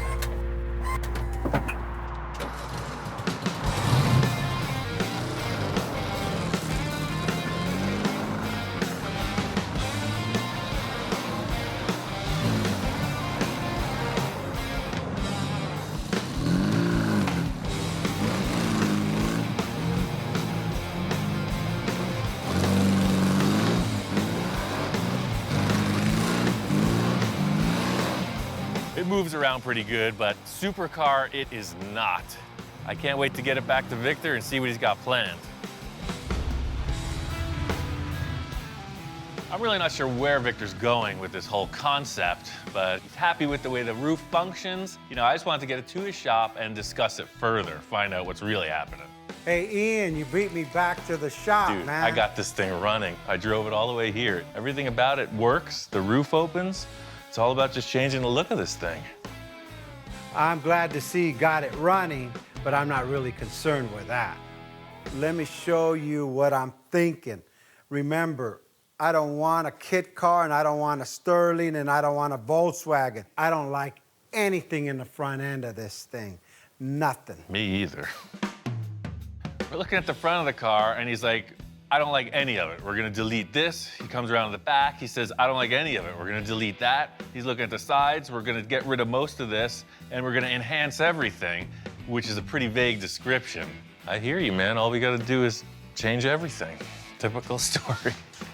I got a lot of ideas, but I don't want to really spit them all out or tell them to him because I want some of his input too. Remember, we're building a supercar. We're not building a 50s custom one-off, one-of-a-kind, That's the what most I love awesome about car this, out right? there. Yeah. With all the other stuff I considered, that's why I was hooked on your idea at the car show because, you know, it's kind of like what we're doing with the customs. There's no rules. It's just a different shaped car. I was a bit skeptical when we pulled the cover off of this, being that it's a fiberglass kit car, but, you know, performance vehicles are super strong, super lightweight, and this really is right in that direction. But fiberglass, I know this is sturdy. I mean, is that supercar material? Well, think about it. Everybody who's done these concept cars works with this. Even modern Corvettes are some kind of a composite, and that's why they use these types of materials. True. We haven't built any cars out of fiberglass, and I think it's a really good challenge. It's unlike anything I've ever done. I think it's gonna be cool. And Ian, you know, sometimes I change my mind. You can pretty much upgrade everything on this kit car, but it's never gonna handle like a high-end sports car. As far as sports car goes, you know, you have this VW Beetle, 4-wheel drum brakes, and about 50 horsepower, so it's not really a performer, but it does run darn good. This is kind of a weird thing that they just put this box here, but you get rid of that. I know we can hop this motor up and make it really fast, put a cool custom gas tank and just open the whole back of the car up, man. Remember, we're building a supercar. Right. If we go to Super Show and we open this hood up and say, look at my motor, they're gonna laugh us to another country. And I'm not leaving this country. Yeah, perfect. This has potential to do whatever we want to do. It's an open canvas. And Ian keeps talking about, hey, we could do this cam and these headers and do a carburetor on this Volkswagen engine, and I couldn't take it anymore. I said, Ian, no more Volkswagen, it's a supercar, hang on. I pull out my phone and I said, just a moment. You know what? Let me make a phone call. Hang on a second. Victor's got people, so I don't know who he's calling, but he's on the phone. Hey, you think you come by the shop? Anything's possible. My first reaction is that he's got a guy with an engine adapter or something, so we're gonna put a better engine in this car. Thanks, bye.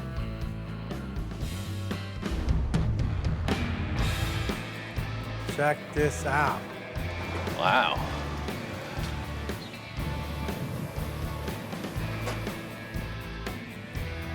So what, you're changing your mind on that car?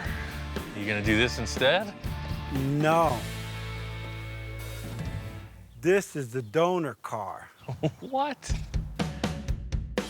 I'm walking out and there's a nice Porsche Boxster pulling in. I figure the trunk is full of stuff for this vehicle in the garage. And Victor's like, no man, this is the stuff for the vehicle in the garage. So the whole idea is we're just going to build off of this thing and then create the shapes that mimic that car. I get it, right? No. We're gonna tear this whole thing apart, fender, top, glass, everything comes off. So you want to cut this whole thing apart? Yes. You gonna cut the car apart. I'm gonna watch. I'm committed, even though I'm getting pressure from every end. Even Ian's kind of like, hey, you like crazy? I don't know what to say. You sure? I wanted to start with a good foundation. I mean, we got a new car, it's a 2000 Porsche versus a 1970 Volkswagen falling apart, rickety-raggedy car. I want to take the best of both cars, Ian. That's pretty crazy, man. You're up in the game once again. Can I drive it around for one night? Can I go on a date? He wants to go on a date. You could have the thing, because you're going to cut it Ladies, apart. dinner? Well, it still runs. Wow. I don't get this opportunity often. It's pretty tight in here. It's built for a slightly smaller person. Yeah, I want him to drive it so he could feel what I'm talking about. All right, see you never. I quit. Now he's never gonna want to tear the thing apart. This is a whole new thing for me. I've never driven a car like this. It's like tight, it's super low to the ground. The way it shifts is amazing.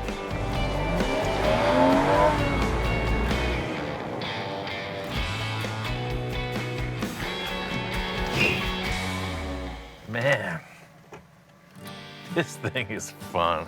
So what do you think, man? It's like a video game. It's like you don't even feel the car, it just performs. Are you saying we're gonna do this instead of that, or what? No. So you bought two cars and you don't want either of them.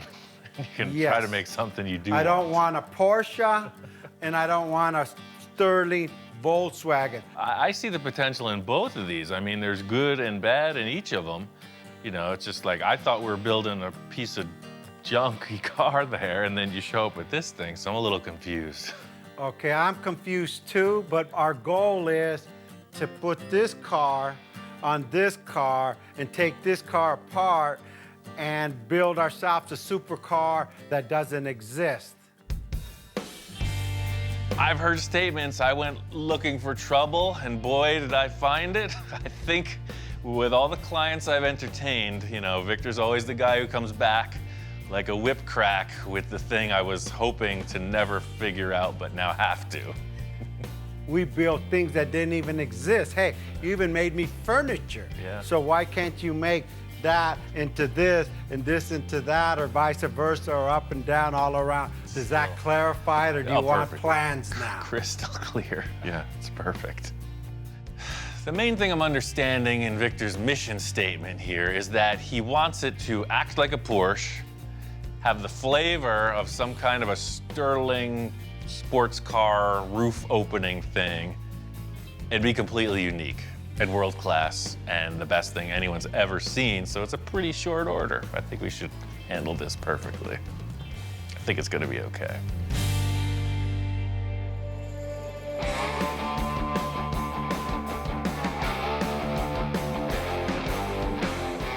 I really love the idea that Victor is just all concept on this. Most of the cars we start with, it's like chop, section, lower, that whole deal. He's not talking about any of that. He's talking about creating a whole new car body.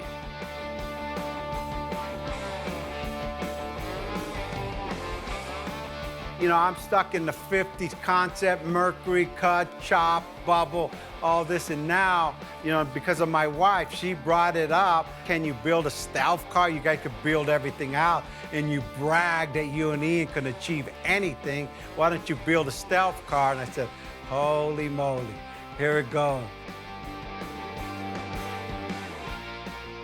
I'm both intimidated and excited. This is pretty high-end stuff in my world, and there ain't nothing to it but to do it. We'll figure it out as we go.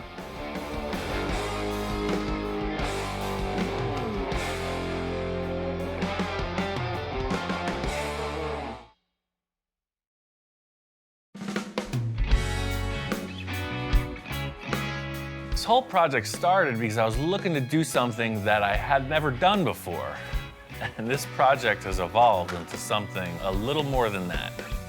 Now we're building an entirely custom car body, and we're building a fiberglass mold on top of that. It's gonna end up kind of like a model car, except full size. It sounds simple, right? We got our work cut out for us. We made great progress on the rear end of this car. Pulling that Porsche bumper really streamlined the effort.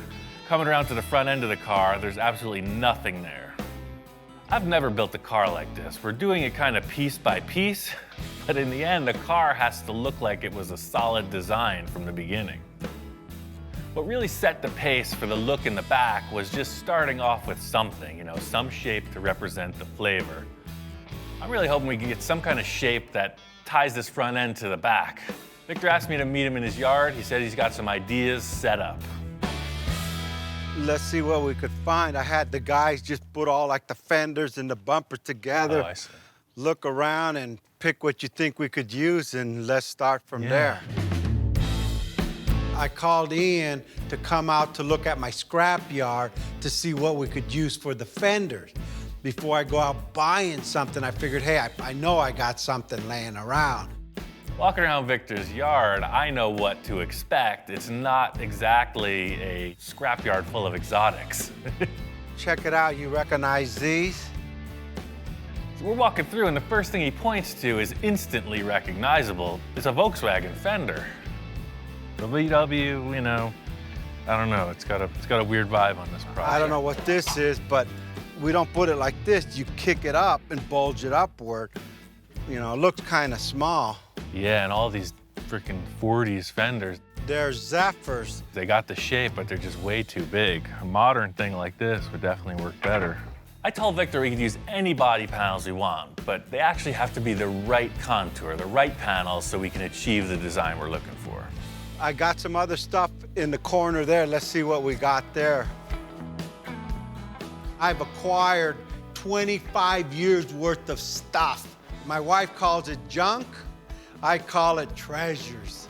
Oh yeah, I recognize the remnants of this car, but see, this is kind of the thing I was thinking. See, this is a way more modern looking fender lip opening. But that's too square. I'm just looking for that round fender point. I just need the point. This could be closer to it, but even this doesn't have enough roundness to it.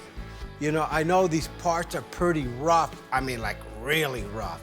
But hey, with Ian, you never know what he comes up with. Yeah, check these ones out. This, I think, would be more like it. I don't know what this is from. It's probably a newer, I don't know what these are off. It looks like they got caught on fire. Yeah. What the heck, both of them? Yeah, I got a little fried there. It's got these two burned up fenders. Even though they're not really pretty, they do have a more modern look. The Zephyr and the VW are very exaggerated, and these are a little more streamlined. It wouldn't sit like this. There again, we kick it up. You know, you open this up so it goes around the tire, and we got this little arch here so we could go down with the hood. That may be something you could work with. What do you think? Victor's got a lot of wild ideas. You know, he's totally shucking and jiving. He's giving me the sales pitch of the century, saying we can pull this off with the parts that he's got. We just got to get him in the shop, see what happens. Just like everybody says, hey, if you build it, I will come. If I give you the points, Ian will make it work. Right. That's my philosophy. Here he goes. He's pulling me into another three-ring circus. Well, what's up with this bumper here? What the heck's this about? Building projects like this behind my back? It's something I picked up at Pomona.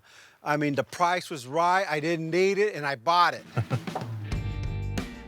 Looking at this bumper Victor has, it's definitely from a tuner car. It's not really the flavor we're going for, but it just might be a starting point.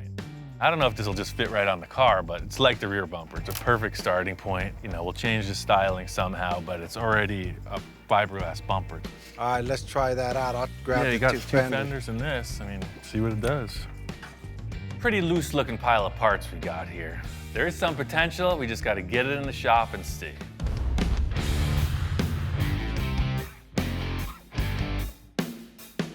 We made our selections and brought all these parts back in the shop to see.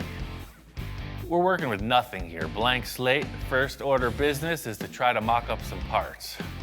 The Sterling's square, and that's just not what we're going for. See, 'cause, I mean, everything's out of proportion, but the way I seen it was like this. I'm just looking at this point going down into the hood. All this will be discarded. This is all I'm looking for, and actually up higher. The whole style of the front end we're trying to create here is sort of like raised fenders, super low hood height. Put these burned up fenders on the car, and it's sort of the direction we're looking to go. These are already way better than the Sterling because they're so much rounder. You know, we're getting away from this flat, faceted shape, and you got an arch, man. It's working. It kind of fits. This is how Henry Ford did it. I'm sure. The only thing he didn't have was cordless tools, man. The concept we're creating here is nothing different than any customizer's ever done since all this started. You know, you have some handmade stuff, but you're using production pieces and you're warping them into your own new flavor. I mean, looking at the rear fender, you know, again, you're gonna enhance it a bit, but it's a way better starting point than that flat Sterling thing. And still, I know you're gonna want it way more up in the center, but see how we can just do the same thing as the rear, just pie cut it, segment it, pull it down, and we'll just have to add some kind of curvature to the top. I can see these fenders getting us to where we need to go, but I really want to put on the nose piece too. You know, it's all got to work together. It's pretty loose, man. It's the face only a mother could love. Yeah, to be frank, it's terrible. I think the clinical term would be butt ugly. This front bumper isn't really what we can use. I mean, in the end, it's kind of less than spectacular. It's, for now, I'm gonna call it a placeholder. It's out of proportion. The fender, something doesn't feel right.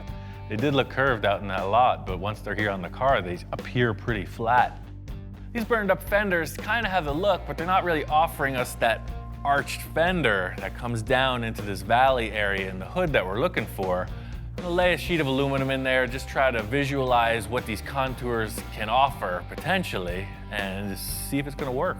I get what you want to modify here, but there's still something about this transition that's bugging me. Putting these parts together, you know, it's a base, it's a starting point. I'm just kind of not feeling it. I'm just wondering if there's other options.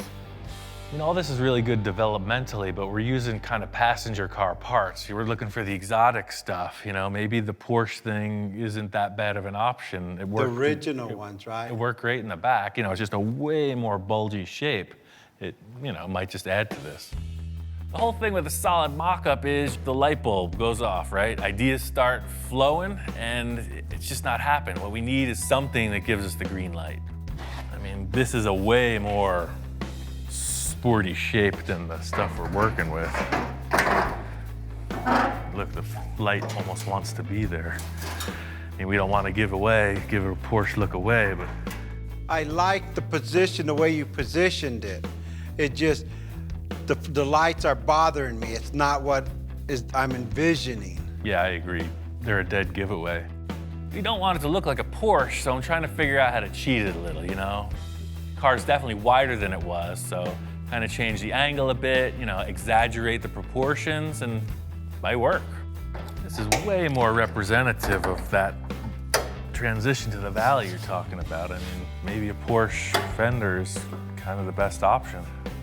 Yeah, and then once the light comes off and then all this metal comes all the way down and meets the bumper, then whatever light we decide to put in here, and there's my valley, right? Sure. There's my valley. Yeah, maybe just tape over them, primer them like we did the back, just gray it out. These fenders seem like a good choice. I'm gonna mock them up, rough out some tape lines, just kind of see what it's gonna have to offer three-dimensionally. Victor's big concern is that he doesn't want this to look like a modified Porsche. You know, we're using these parts, but in the end, I'm sure it's gonna look like one of a kind. I could see that working, man. It's nothing that I would take home to my wife at this point. You know, one step at a time, man. Nobody said it was gonna be easy. I know Victor's pretty nervous about this mock-up. It's totally loose. I got a couple ideas. I think we could pull this off. I just gotta pull another rabbit out of the hat. Got a general idea of how this thing's gonna look. First thing I need to do is trim off a bunch of the material from the front of the roof. This is just like the trimming back of a freaking shrubbery. You get rid of the stuff you don't want. This whole roof shape is gonna change. But again, the parts that are critical that Victor wanted are still intact. Victor's always about the inspiration, so he's brought in a number of inspirational reference points. I got a couple of other ideas for him. Shop inspector's never seen anything like this. You know, we go for rides in cars all the time, and now he's like a giant monster looking at this vehicle. If there's one thing I know, this dog loves treats.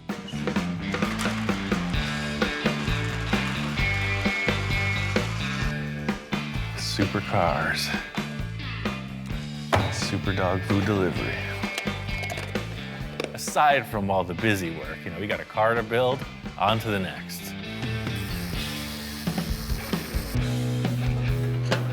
First thing I want to do is get rid of these headlights, cut them out. I definitely want to do something way different on the nose of this. This is way better than those other funky parts. These fenders are just perfect. Because of the rim and tire selection, you know, the fenders were not going back in their stock place. So what I did was I moved them out, changed the angle a little bit, raised them up. So, you know, even though they are Porsche fenders, they're nothing like it if you put it side by side. It's pretty impressive. But again, there's a giant hole in the car. I'm thinking about one thing that just might work. There's one thing about that Sterling is it does have the flavor of what we're looking for. Just like with everything else, I'm gonna use the portions of it I think will work and cut out the rest. Love this surface. You can see we're right on this area Victor said he was committing to. This height flows perfectly up into here. Right here it starts to rise up, and that's the area that is a foul. Like with all the other components on this car, you know, we're trying to make it our own. The Sterling hood's getting trimmed way back. I'm just using the portion of it that represents the profile I'm looking to achieve. Perfect. It's very curved, even though it made it look flat to the eye. And by screwing it down, it gives us a perfect transition to these fenders. Just by removing the scoops and kind of trimming it back a little, I think this hood's gonna work. I just need to make some simple structure to attach everything, and then it's on to finish work.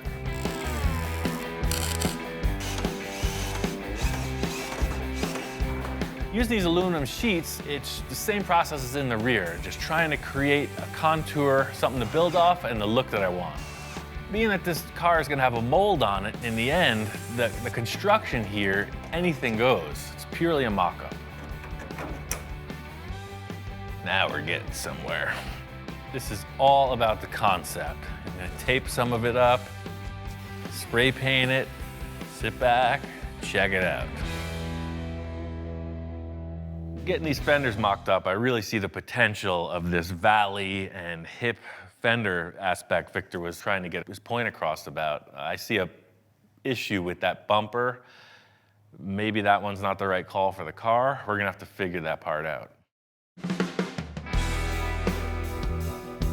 I'm positive this bumper is not the right look, but what it's offering is a structure to build off of.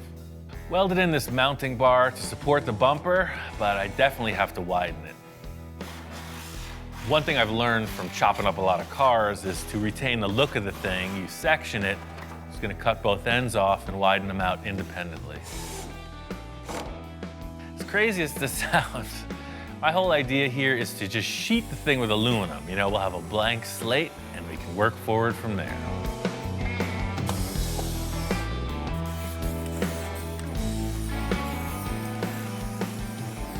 If you hold your hands just right and squint hard enough, it's really starting to look like something.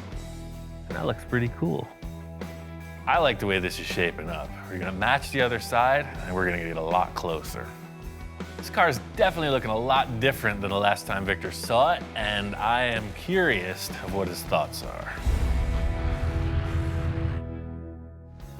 Before Victor gets in, I really wanted to nail this concept, so I went ahead and did some finish work.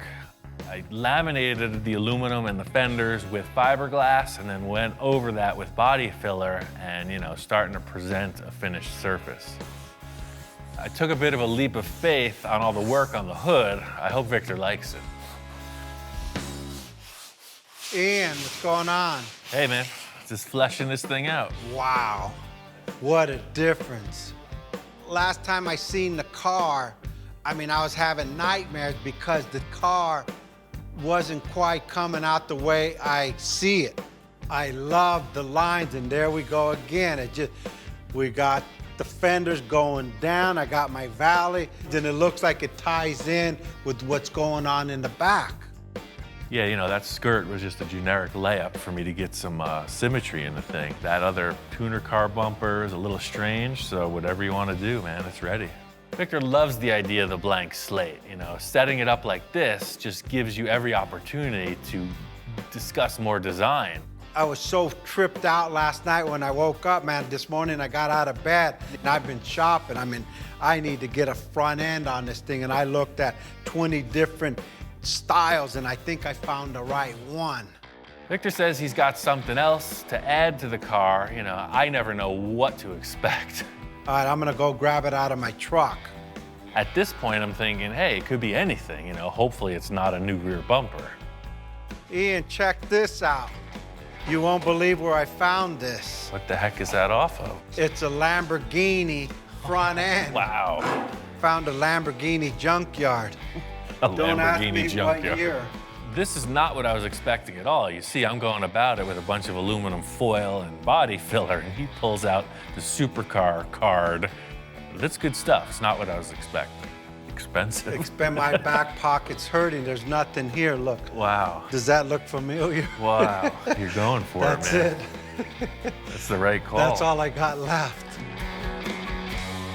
You know, the other thing looked kind of like a Honda tuner car. This thing is nasty. I love the way that those two things come together. You don't get that when it's separate. And there's your vents. That'll work for the two radiators on each side, right? For sure. That thing's mean.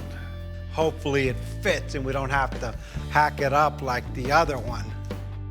Just mocking up this Lamborghini nose, it's the look, you know. It's night and day between what we're starting with, that tuner car bumper, and this. It's like a super aggressive, really low. It's just a whole higher level of design. You know, sometimes I come in with something or use stuff I have laying around and I gotta really pitch these to them. So I walk in with this Lamborghini front end. I knew I wasn't gonna have to pitch too hard.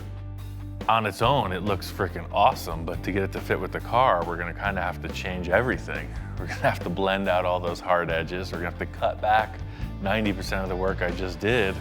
I got a couple ideas, man. The thing is, just get out the tools and try to make it work. But anything you cut off on this thing, could you save it so I could at least hang it on my garage wall? Yeah. To get this Lamborghini nose on the car, I gotta undo a lot of the work I already accomplished, but hey, that's part of the mock-up. You know, this design is really worth the extra effort.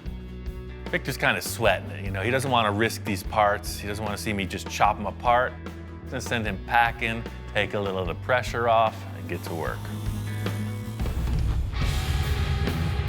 I was having trouble conceptualizing what the nose of this car was going to look like. Victor comes in with the heavy-hitting part. These pieces nail it. My idea is heavy surgery. I'm going to cut back everything I just did, splice this piece in, remount it, blend it together. And fitting up this nose, just trying to make it look like one piece. Somebody's going to not be able to realize that it's 5 different concepts all mashed together. Definitely cutting off this edge here. So I put 2 fasteners, one on each side of that. I'm gonna cut this right off. When I blend it together, all this hardware disappears. Pretty much, the surface does this. I don't know if you can see it, but I can. The whole thing with this process is it's kind of so reaching in the dark, you know, it's just looking for these little glimpses of hope to carry you through, because trust me, this isn't easy. This is like the challenge of a lifetime, and we're going about it pretty haphazardly. To fill in these gaps, the same process as with the fenders, just some aluminum sheeting, fiberglass, filler. You know, one thing I've always wanted to do is, you know, build complete car bodies in the style of Ed Roth, and you know, this is very similar to that. Glomming a whole bunch of stuff together, no matter what it is, and then making a mold on it. thing with the mock-up is it's about visualizing if you can move forward, you know? So taping it up, spraying it gray, it gives you a perfect representation of a yes or no to your question. This is why I'm doing this with the gray stuff. So you kind of sit back, look at it, it's gonna work. You know, you got two drastically different styles in the bumper and the fender design, but we're gonna do a little deletion of both, defining ridges, kind of right in there. One thing about transplanting this nose piece on it is it doesn't really work with the ridges on top of the fender. The look of the other car was defined by these really sharp cuts in the body panels. This one doesn't have any of that. So I'm just gonna cut this off right here, and the filler's gonna delete this rise. The filler's gonna come right up and over. So you won't have this or this. That's the plan, and I'm sticking to it.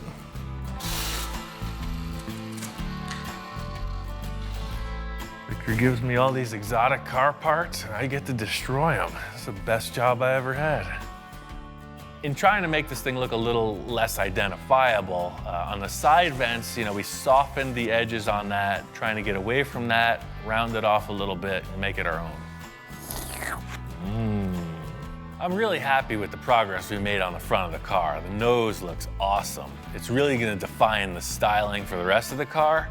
The roof needs a ton of work, and there's no sides on the car. We got a huge challenge ahead.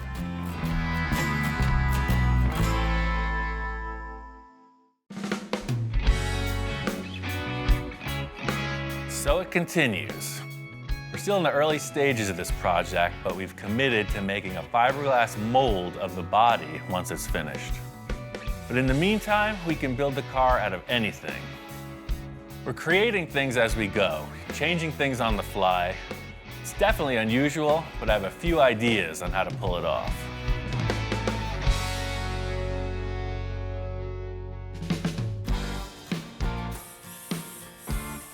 Ian, how you doing? What's going on? What did you do? That's pretty cool. I got the whole engine compartment kind of squared away. You know, I went with aluminum, and then I think like a riveted final detail would be pretty neat. You know, something real shiny down in there. As I walk in, you know, we got the back fenders kind of in place. It's still like a hodgepodge. You know, like Ian said, anything goes, because this is just like the clay mold. I love this because we still could put another element in here. You can do whatever you want in here. You know, this surface is represented. I really want to get these fenders so that there's no holes in the back of the car. Looking at it now, it's really loose, sort of like a patchwork quilt, not even stitched together yet. But I'm seeing the finished flesh on this thing, and it's got to be set up correctly. I mean, the idea of screwing this Porsche quarter panel onto this Sterling body seems kind of strange. That ain't strange, that's like crazy. Yeah. Madman. Now I'm getting excited again. So what I was thinking was I just took this aluminum sheet, super light, and I just formed it over a piece of tube. That way it'll radius down into the engine compartment. So this is gonna pop on here. It's gonna do the same thing as everything else we've built so far. It's just gonna represent a surface. Yeah. Slight body modification here. I'm gonna have to put something in there to hold that up. Bundled sweatshirt technique, sponsored by Carhartt. Thank you very much. See? Now you're solid. We got fiberglass, we got aluminum, we got a piece of my shoe, now we got a sweatshirt. Come on now. Nobody breathe. See that? There goes my Sterling. We got aluminum foil, we got duct tape. It looks pretty rough, and there's a word for it, and it ain't a good word. Custom bodywork. So this is all pretty distracting. I think we should just primer gray this area. That way we just have like a monotone looking thing we could build up off of. The aluminum foil just wasn't suspending itself like I had hoped. So I wanted to reinforce the whole taillight area with metal before we finalized the design. I could save this aluminum for my sandwiches, for peanut butter and jelly sandwiches tomorrow. I'm doing this fast and efficient, bunch of strips of a little thicker material. It's gonna end up right. This is just another super fast mock-up, you know, just to see what we're working with. By getting the go sign from that foil thing, you know, it's just a little bit rounder surface. I really just want to get rid of the rest of that sterling in the rear quarter of the vents. I know I don't want to see, so I'm going to fit in some panels there just to get this thing so there's no holes in the back of the car. Well, just spray that gray, see what we come up with. Stand back on it now. Let's take a good whiff of those paint fumes and start to dream. Man, I just go, that's like more like it. See, that totally changes the whole thing. Now you're not looking at all these panels. You just kind of blur your eyes a little bit, and you got a fender, man. Ian's gonna do the other side the same, and I can't wait to see it after it's all put together. Everything that's happening here is pure sculpting. If you look at a sculptor, they start with an armature, and they keep adding and adding whatever it takes to bring to the surface. I know it's gotta be refined, but we need to get there somehow.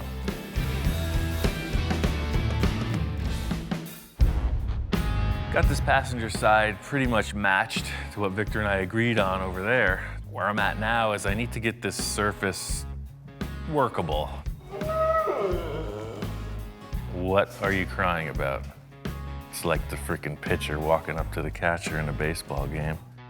It's like a whole thing going on here. He says it's time to put the fiberglass on.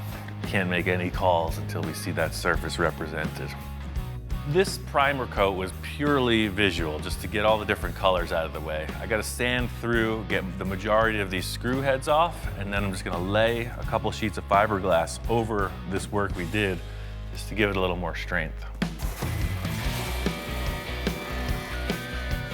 Right now there's stuff all over the place, different heights, different materials. The fiberglass is gonna glue it all together and make a nice surface to work off. I want to be sure that this fiberglass is going to stick, so in this thing that I'm accomplishing is just giving some texture for the fiberglass to grip to.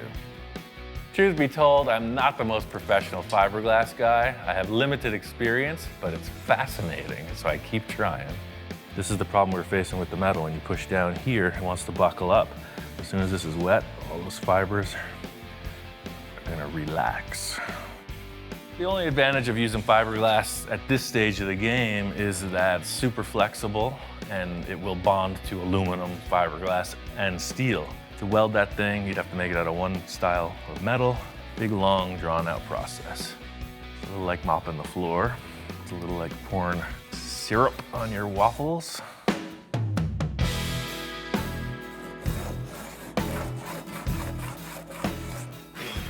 I laid up that fiberglass, it's set just fine. I put a quick skim of body filler on and cut it back just to see what our heights were. And I could see already, this taillight mock-up we did is gonna be way low. What I have here is this is the hip of the fender coming down, and the Porsche naturally dips way down into the taillight. I'm gonna just fiberglass right over these, and we're gonna have to cut new taillight holes.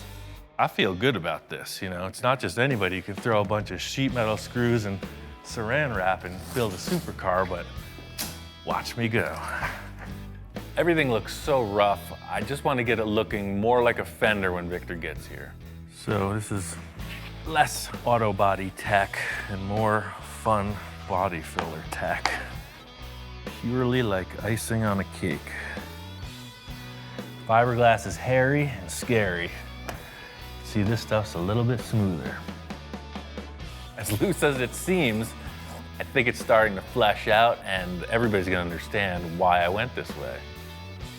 The idea here is to just get these two fenders pretty close, get a good representation. You can see the rear of the car is fleshing out. It looks pretty freaking massive. Super wide, super low. I can't wait to show Victor.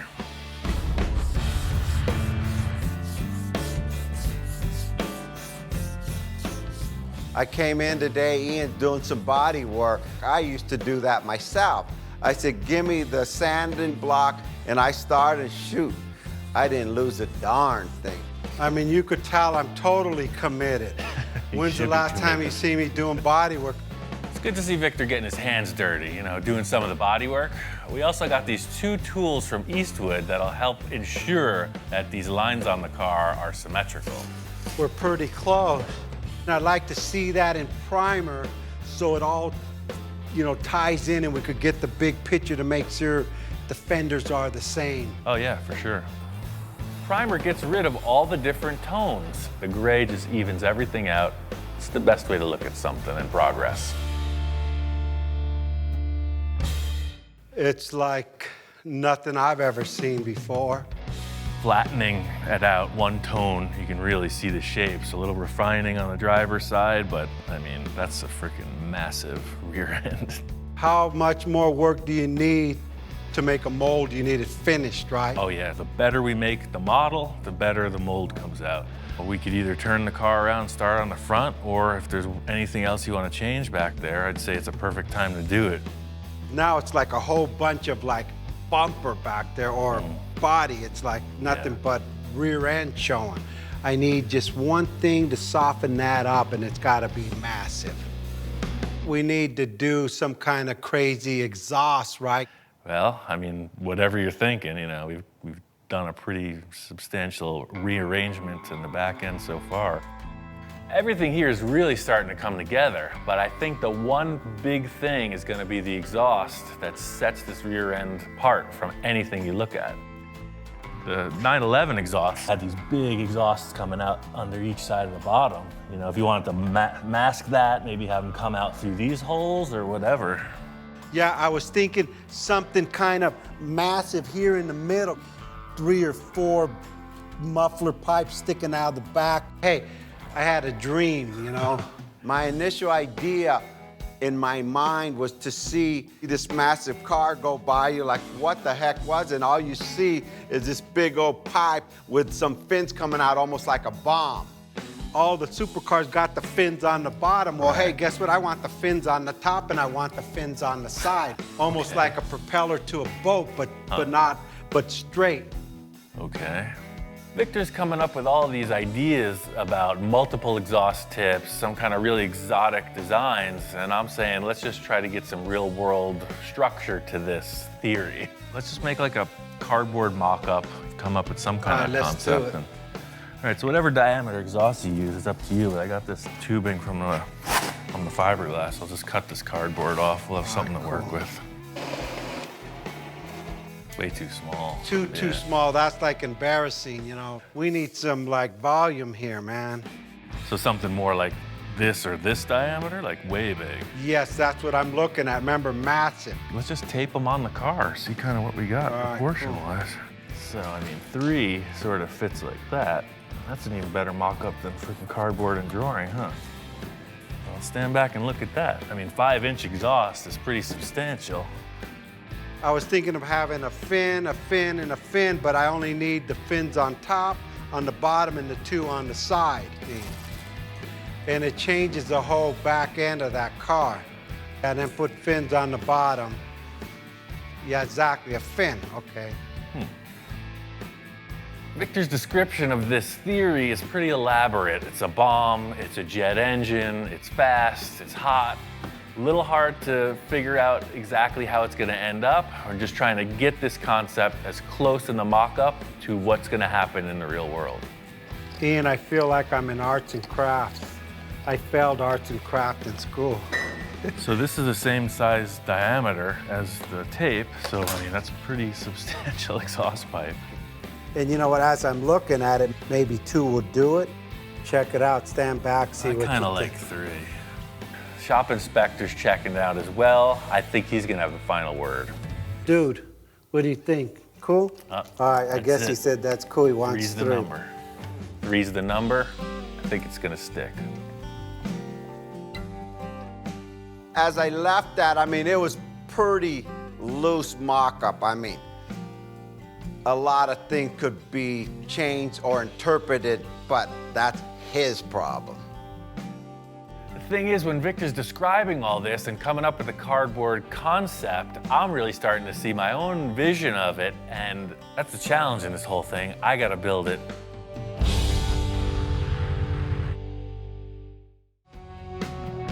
Hands down, this is a pretty loose mock-up. Victor and I decided on 3 exhaust ports with a series of fins. The rest is kind of up to me. So I got a bunch of scrap stuff from the metal supply. This is aluminum plate. It's half-inch thick.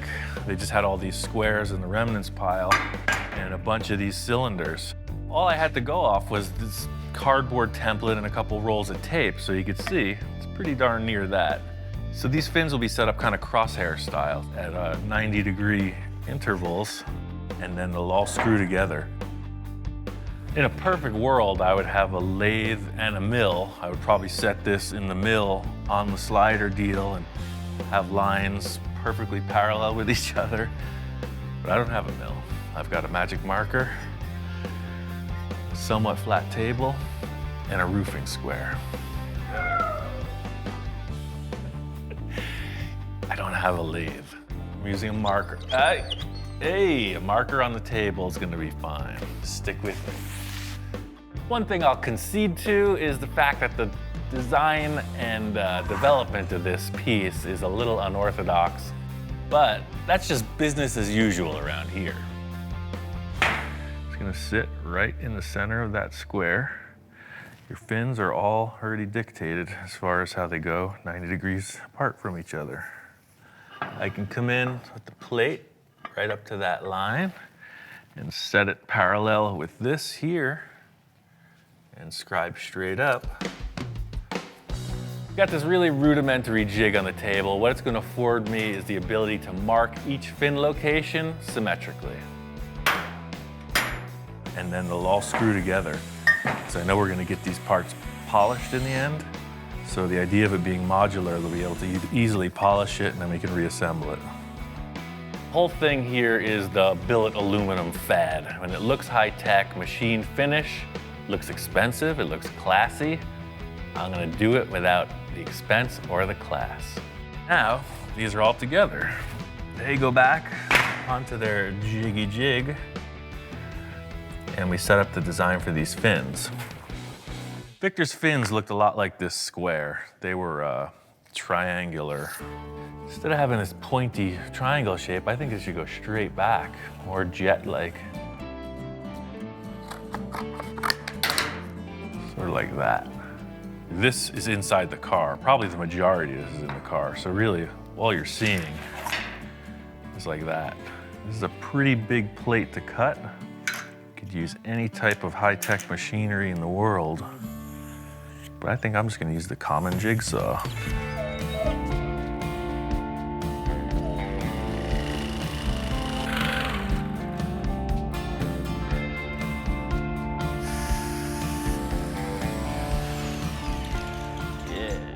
I mean, this looks good, but I want it to look great. I think I'm gonna take a router and then make a radius edge on all this.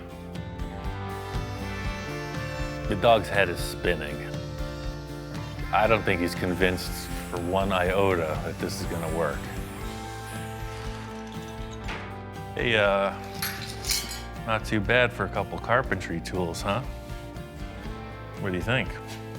That edge looks so cool. I'm gonna do the same to these tubes.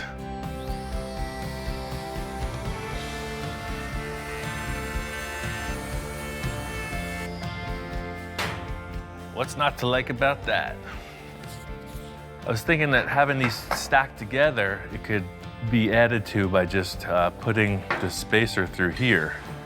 And in effect, what that does is make it look like this fin travels right through and makes it look a little bit lighter. This thing is really starting to come together. I think the shop inspector is even starting to get convinced. Again, this is all still just roughed out. If you have to cut it or modify it, so we will. So you can see, it's gonna go right in the middle of that license plate opening. See now he's finally conceding.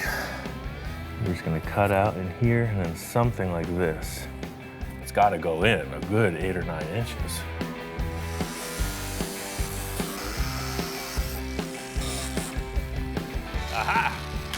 So the whole concept is these being the stock exhausts, We're gonna want something a little rowdier sounding, but we'll be able to work within the parameters of the stock exhaust setup, aiming right through here.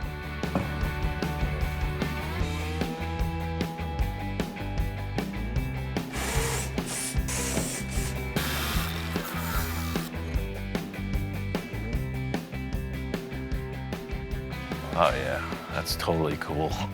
That's exactly what I was hoping to achieve. There may even be more fins coming out the width of the car below, but that's rocket ship. Looks like it's gonna fit. It can be adjusted later. I just have one other element that I want to surprise Victor with. I'm very happy with everything. Mostly that it's like, it can be like skee ball.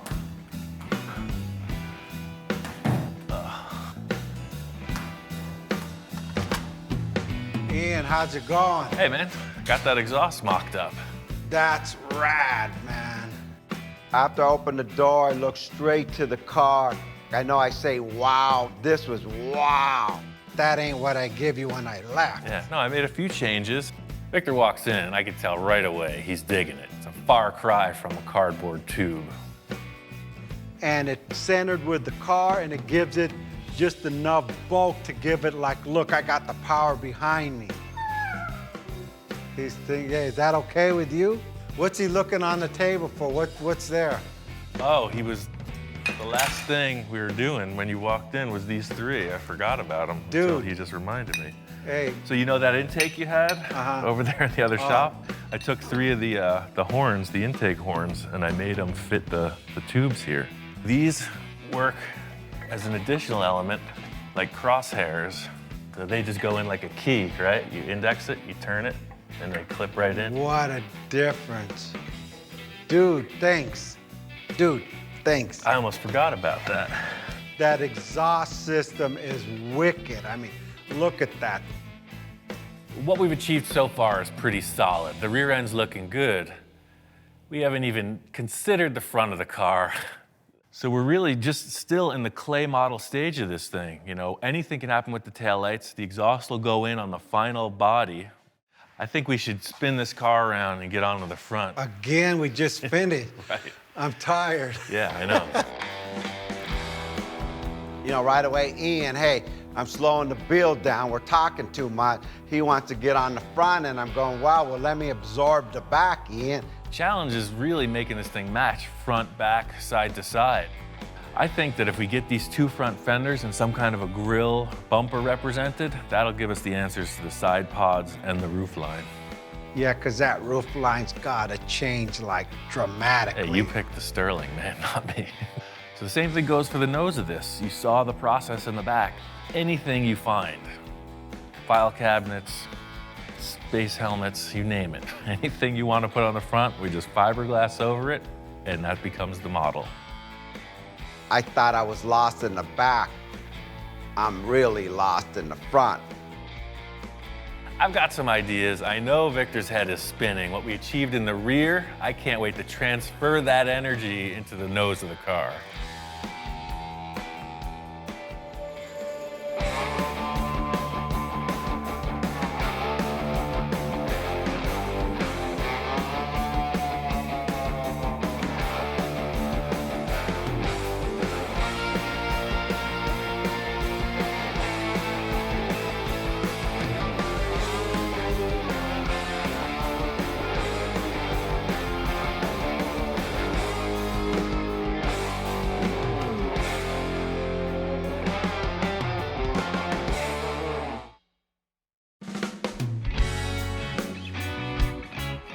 We're down the road on this crazy journey, and there's still a lot up in the air.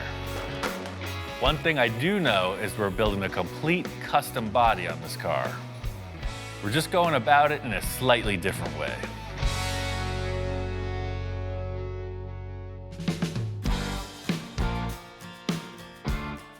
Moved into a new lab, got a new workshop. The whole idea with this room is that you have plenty of clean floor space. One of the biggest challenges in everywhere I've worked is that there's always stuff, and I'm always trying to decrease the stuff. I got my tools, I got my dog, I'm ready to rock. The whole idea with getting this in the room is now we are in the artist studio. I got the car up on these little roller dollies. We can spin it around, get up high, down low, nothing in the way. Because really, that's it. You gotta have that line, you know? It's gotta look good. Victor and I were up at Gene Winfield's. He had a whole bunch of fiberglass bodies, and I knew we had to go in that direction with this car. But Gene was molding cars that already exist, like a 51 Merc or a Ferrari F40, but we don't have that option. We have to create the car first. It's just like this car model. You know, imagine we had a full-size 57 Chevy, and we made a mold on it. We would end up with a car body just like this. We have to create our car body first. The cool thing is we can use any car part we want. We can customize it, hand shape it, whatever. It just has to be strong enough to build a mold on.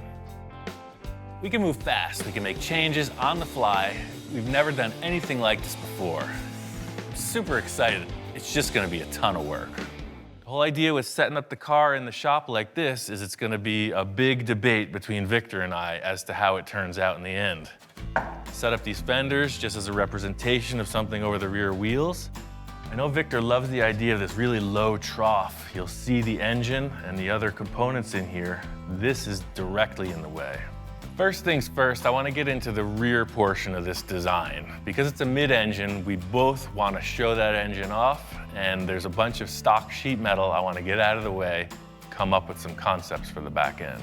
So this is an element of structure. I'm just gonna make it look way cooler.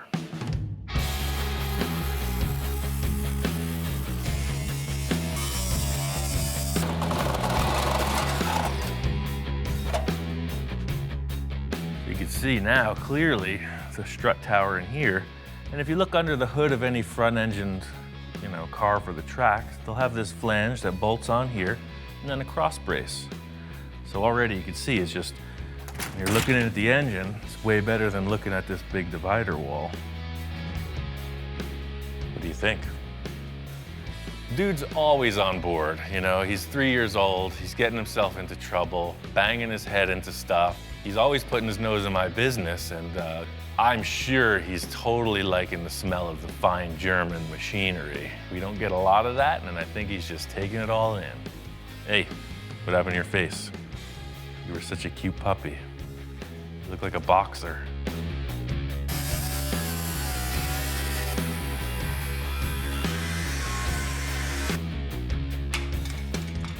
Getting all this metal cut out of the way, it's exactly what I was looking for. The engine will be exposed, but now I gotta put some structure in there, and I got a couple ideas how to make that happen.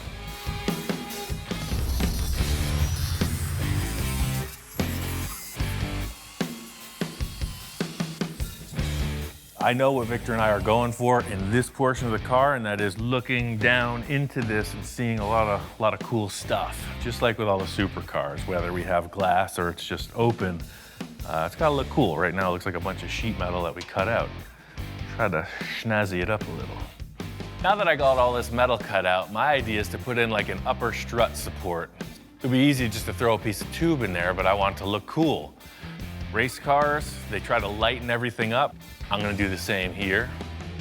So that's the thing, I got the center marked here, and I'm just gonna go every 2.5 inches and scribe across, so 6.5 to 9. I'll just center punch, drill all these with a hole saw, and it'll just look like a nice lightened race car style bracket. I'm just gonna pre-drill these with a 1/4 inch hole and then hole saw it up to, I think, about 1 inch, whatever looks appropriate. So there you go. Now you got a bunch of small holes. Now I'm gonna make a bunch of big holes. The hole saw leaves a bunch of kind of scratch marks and loose pieces of metal hanging off, so the die grinder cleans all that up. There's a few different fittings on that tool. It goes from coarse to fine. In the end, you end up with something that looks like a piece of jewelry. It just looks kind of like a, If this thing's sitting on a table, you don't know what the heck it is. Is it a musical instrument? Is it a weapon? Is it an upper strut support bar? Who knows? So the last thing I want to do is put a finish on it. Eastwood's got this cool surface finishing tool. It provides like a brushed finish. You hear like brushed aluminum, brushed stainless, you see it on your refrigerator or something like that. And I'm gonna use that on this piece of tubing. That is pretty cool. Now I'm just gonna weld into the car, figure out how that floor area is gonna be raised up. This piece needs to be super strong, so I made these gussets and I could weld them in on each side of the shock towers. The next step is twofold. I need to create somewhere to mount all of this rat's nest wire harness stuff and create something that looks cool that follows the design Victor and I are looking for. Paper templates are the time-tested thing for sheet metal fabrication, so that's exactly what's happening here. It's always easier to cut some cardboard than to waste metal. You got a little something hanging off your chin there. I love the idea of what we're doing here. It's because my thing with any hot rod is you got this big giant engine, you're seeing mechanical stuff. And that's what we're doing. We're chopping the car down so that the engine components can transfer to the outside of the vehicle. And that's cool. Just laying this cardboard in totally cleans up the rear view of the car. I'm pretty sure this floor shape's a keeper, but I need to come up with some kind of representation of how the walls are gonna turn down from the fenders. Within my 3,000-pound paper folding machine, it's always easy to pick out what looks terrible. You just gotta figure out how to sweeten it up, and that's exactly what this envisioning tool is going to provide. Ready to show this to Victor. We got a lot to discuss about the designs in this rear end. Ian. Hey, man, you found the place. Yeah, I found it, man. What's going on? Wow, place looks good. Oh, yeah, that's the thing I was saying, you know, new building, new project. You know, I walk into the new shop, man, Ian's like all peppy, ready to go, just like he's inspired again, and now I'm starting to get inspired going, hey, move over, I'm coming in. That looks good, the lines are lining up. Yeah, it's all just kind of concept, you know, something to discuss. Aside from it looking so cool with structure, you know, these are springs under here. They're gonna wanna fold in. So I just support it like you would any race car, right? Came in with some gussets, really grabbed that. Ian just telling me all this stuff, and I'm not really like taking it in. I'm like looking at the car, starting to focus on what else could we do to this thing. And he's talking and talking, and you talk all the engineering you want to talk. I'm thinking design, baby. I love that you got it down low. This boxer was round. Exactly. Now we could achieve, you know, whatever vents or take the points down. You know, all this aside, all we have is some structure back here and this surface height. We need to figure out what the look of the back of the car is. You know, you're describing some kind of sculpted thing. All I've established is measuring points. I mean, I can't do anything more until we figure out what the look is. You know, what the heck is he bringing for this part? The mistake Ian made was he said, hey, you could bring anything you want. So, I mean, you can't tell me that. It's another piece to this puzzle. You know, 911 Carrera bumper. Okay, I thought it was something you picked up off the street. Oh, I see, yeah. Porsche 911. I was a little concerned because he brings in a Porsche bumper. We're working with a Porsche. We're trying to make something that doesn't look like anything out there. So, I don't know. I'm a little skeptical. I think it's gonna be too wide, but hey, you know what? What else is new, right? Well, it's exactly what I'm doing here. You're just stacking stuff and seeing what works. And Wow, that's freaking wide enough, man. Look at that. You know what? That thing ties right into the depth of the tires and everything. Completely. I mean, it's one thing to just say, oh, well, oh yeah, it's a Porsche, it'll fit, but you got these massive tires and it actually works. Once we put this thing up, it was like a revelation. It fit. To just put a replacement Porsche part on it seems like not accomplishing anything, but this is completely different than any Porsche that I've seen. I mean, already I'm seeing lines coming off of this that make the whole back of the car start to appear. I don't know what you're seeing, but I see it's looking now pretty from cool. this point, watch, stand here, I'm gonna show you what I see already. Now as you come in here, guess what? These are rolling. Guess where this fender's going? Straight to here. Look at this. Look at how this. This is like a whole imagination station. That's exactly what it is, you know? It's like, imagine if we could do this and it felt like that, but it was more like this, etc., you know? He comes up with this dialogue and I cement some kind of a tangible thing and then we modify it. What if we just took the Boxster fenders and just mocked them up? Maybe that curved shape can benefit us.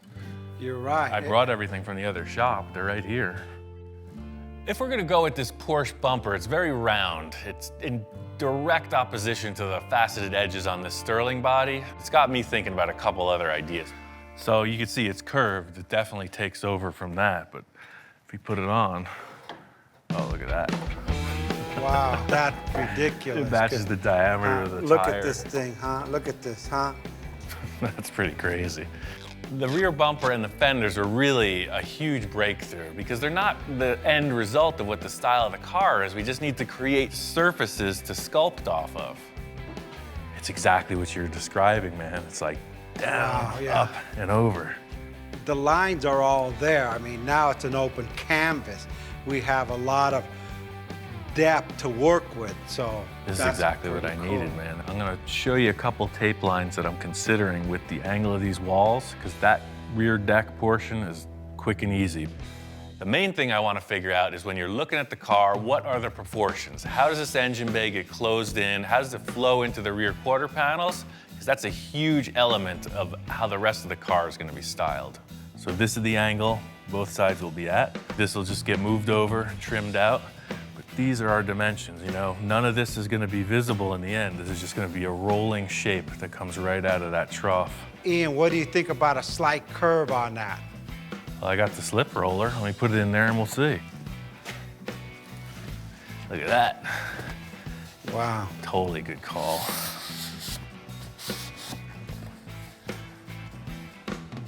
Oh yeah, that changed it from being a file cabinet to a sports car, man. Now you can see it won't be such a tight radius. It's just gonna flow right out, over, down into here, and then you already have your fender built. This is exactly what I needed. I was looking for that new thing that I had never tried before, and Victor's going all in on this. It's starting to turn into something really awesome. Well, if you're cool with that, I could build those panels out of metal, and we could figure out what these fenders are gonna look like.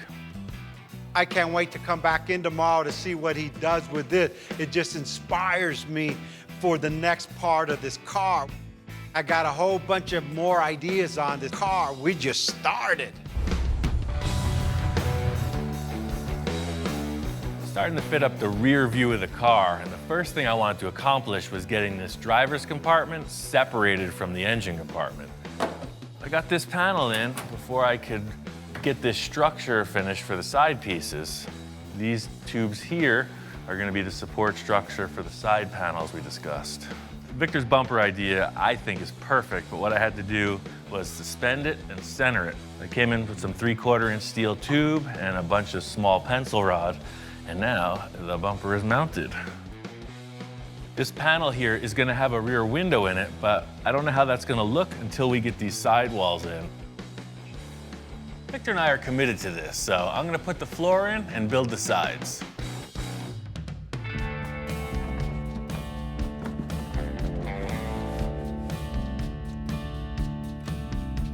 I was thinking about some kind of access hatch here with a hinge, pretty techy to build. Victor said, why don't we just hard it right on these two braces and this whole center panel just pulls out. I had all this scrap foam insulation outside, and by setting that up on the insulation, you can just run the jigsaw right through it.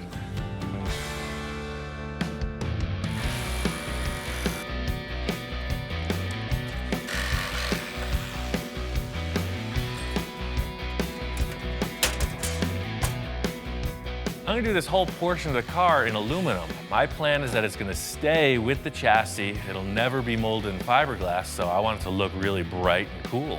That's it. Piece of cake. So for now, these are just gonna get screwed down. It may hinge later, I'm not sure.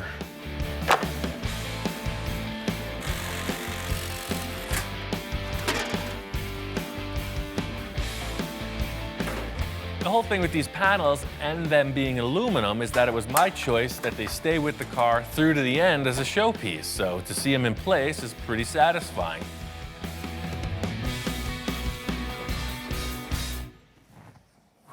Just can never, I need like a holster for my magic marker. Like, whoosh. That's it, I'm taking applications now. Anyone familiar with leather work or anything like that? I'm looking for something size quadruple X. Quadruple X so I can grow into it.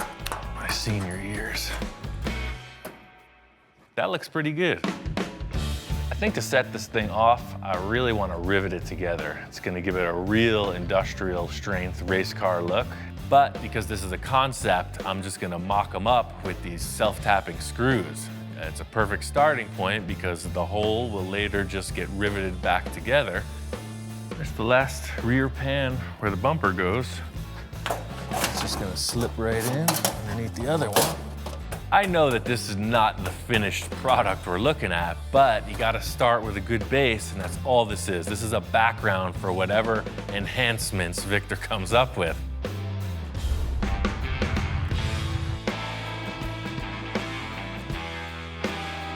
Came out to the Pomona swap meet with Victor. It's one of the largest swap meets there is. It's the go-to place to get what you gotta get.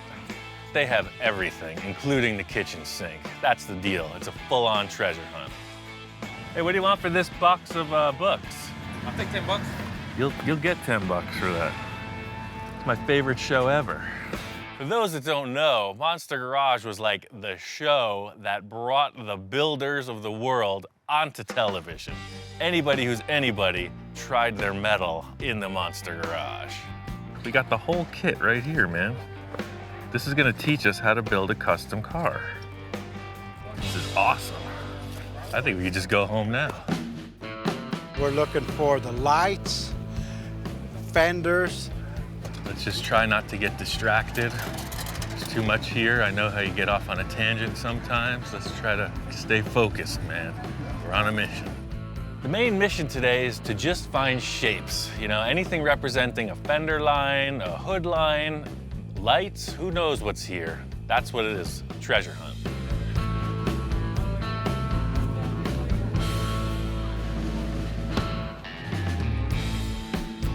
Now you know where I get all my crazy stuff. Yeah. This is like one of my main places to find all these parts that will fit any car that I got. Or I any like car how that- professional their labeling is. I mean, definitely hit a few walls with that spray can style, man. It's too perfect. Here you go. Here's the radius of the front.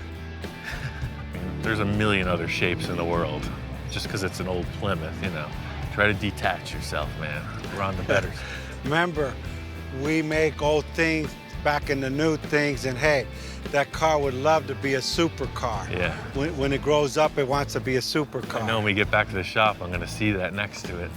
Check this out. I could be Ian Jr. That one's even better than mine. How do I look? Can't get distracted, man. Stay focused. This is my music, Pink Floyd, Led Zeppelin. How much are the gauges? Check out that Manny Moen jack.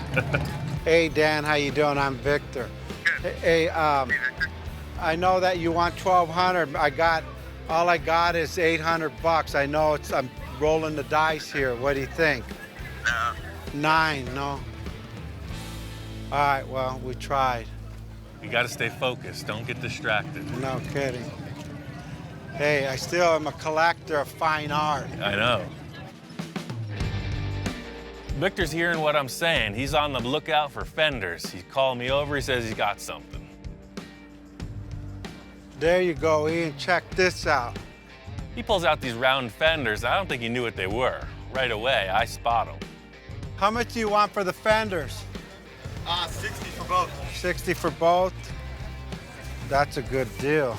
The last thing Victor wanted was a Volkswagen involved with this car. Remember, we got rid of the whole chassis. Now he's picking up a couple of VW Bug fenders. He's going right back to where he started.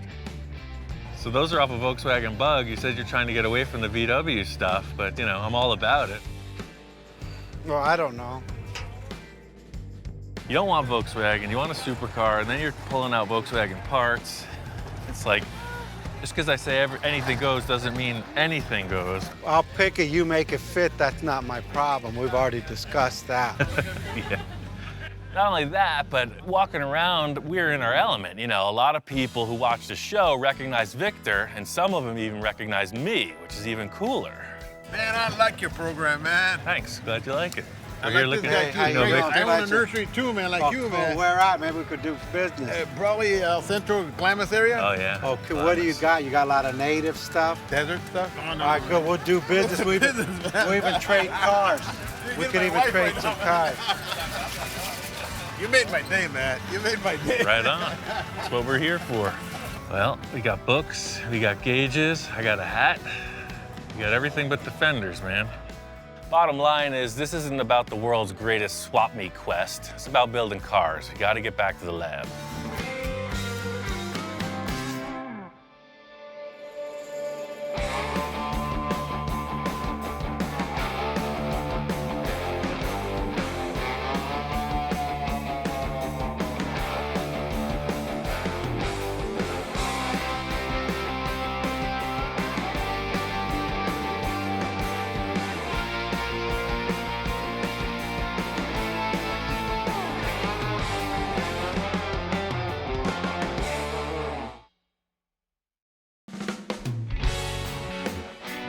This whole journey started when I went looking for a new project. I was looking for something I could really dig my teeth into, you know, push the boundaries, and then Victor called. He started throwing down some concepts, and I got a bunch of ideas. This could be the most ambitious project yet. It's true, Victor is always pushing the boundaries, so let the adventure begin. Here he is, Mr. Sports Car. Man, this thing drives so good. I mean, really good. I was impressed. Victor pulls in, and he's looking really comfortable behind the wheel of that new car. Now I get it. Enjoy it while it lasts, man. Now I'm like a little skeptical. I'm going, oh, shoot. Do I really want to tear apart this, like, awesome looking sports car that drives and handles convertible top? It's like, come on, Victor, what are you thinking about? I see the look in his eyes, and I just want to confirm. It's like, hey, man, you still want this to happen? Once we go forward, there's no turning back. My whole life, I always wanted to get a Porsche. It's your last chance, otherwise we're gonna get into it. I don't really want to cut this thing up, but hey, I got Ian in my corner, and he's always pulled off my crazy ideas. We got a good foundation, so let's move forward and do what we got to do. The Porsche and the donor car. The only thing I really want on this thing is this top. You know what, we may use some of the silhouette, but this top, the way it opens, gotta go on the Porsche. Because Victor's been so vague in his description, I'm just trying to figure out something to get Victor's idea in motion. He's got these two cars. He doesn't want either of them, so I'm assuming it leaves a lot open to my interpretation, so I'm gonna go forward in the best manner I see fit. I think the most straightforward thing to do is for me to just cut this thing into multiple pieces, get the chassis out of the way, and then tomorrow we'll tackle that one. Here we go again. We're on the next journey. Where we're gonna end up, nobody knows. We don't even know. Ian looks at me thinking I know what the heck I'm doing, but in my mind, I don't know where in the heck I'm going. Victor's heading on out the door, and I tell him, enjoy that Porsche while it's still intact, because I got plans. That's my baby, right? You could cut the heck out of anything you want, just don't cut my top. Okay. Surgical precision. How do I look in this thing? You look good, man. All right, I'm out of Dodge. Have fun. I guess the first thing is to lift this roof up and get rid of it in one piece. One thing I can say is I'm a master of disassembly. We're gonna work right through this car, pretty simple. I said, it's not locked.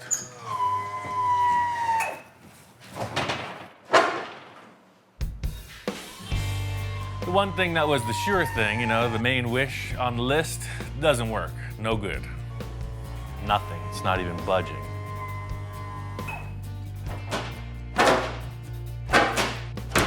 What it is, the hydraulic pistons, they're hydraulic. So as you try to lift it, there's no way to lift it. They're sealed shut. That's a super sketchy aspect of the design. You could see what happened. This car failed and somebody got locked inside. And that's why that window's kicked out, guaranteed.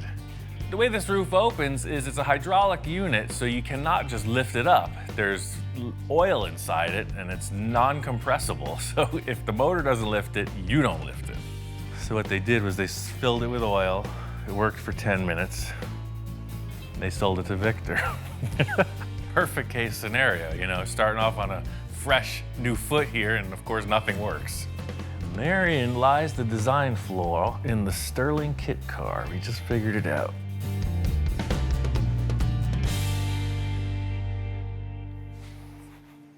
Just gonna cut these 4 bolts and start over.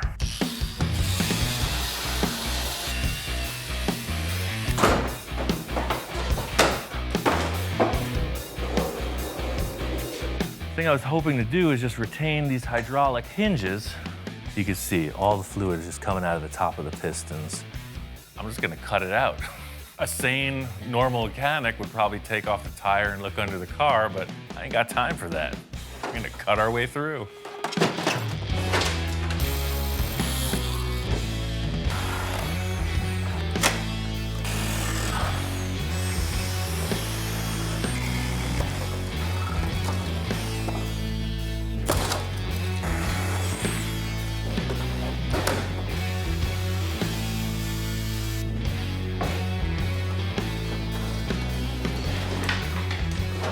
Ugly body's out of the way. There's a pot of gold at the end of the kit car. It's a Volkswagen chassis. Perfect running vehicle. I'm taking it home. The funny thing about putting this on the floor is all of a sudden it's just a concept car. It looked kind of weird up in the air with the Volkswagen suspension under it, but it actually looks more like some kind of a race car once it's laid down on the ground. Kit car is gone. Victor's bringing that Porsche back. It's a whole different process.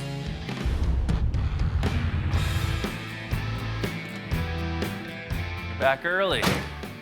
Wow, dude, you cut that thing apart. I don't know, something doesn't feel right here. Can I put this top back on there again? Just to see if we haven't lost anything? Victor's kind of got a one-track mind. I don't know if anyone's ever loved a Sterling roof as much as him. So, like, you know, you can do anything now. Now it feels right because you could kind of see my flavors back. Right. The number one thing I found out is that hydraulic unit is bunk. What happened was they filled it with oil. You were able to lift it 5 times and then it failed. So that either needs to be rebuilt or replaced entirely. I'm not concerned about the hydraulic. I was concerned that he's gonna cut my roof. You never know with Ian. So this thing's apart. I'm ready to get into the old Porsche, man. I got a couple ideas on that. I'll just take it all apart. By the time you come back tomorrow, this thing will be bare bones, ready for construction.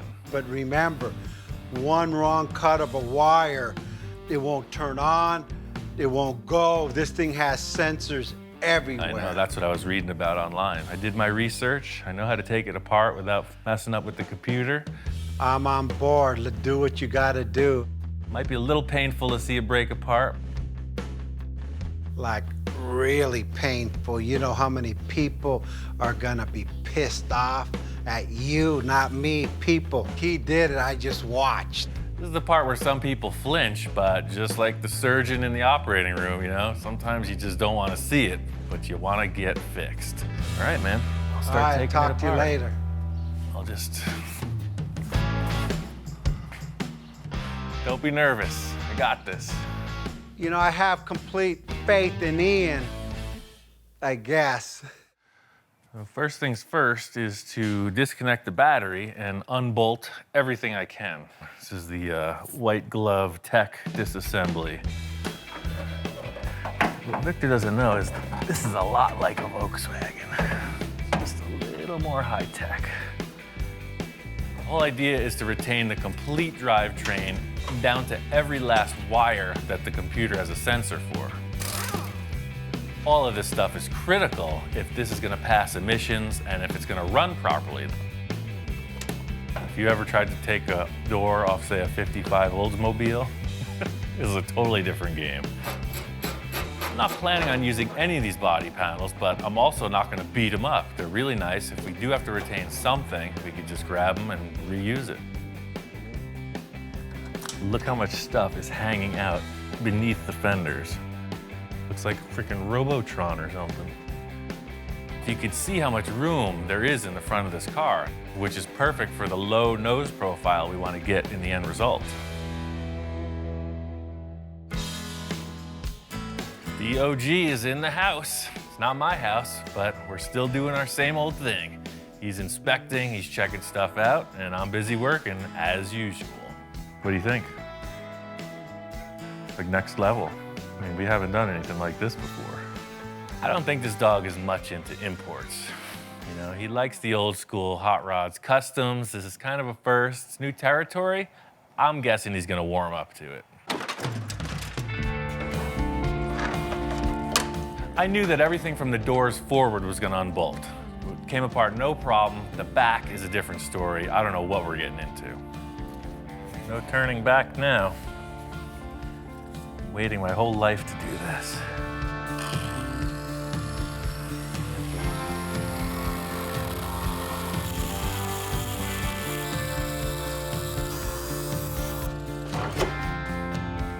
That's exactly what I was hoping to see.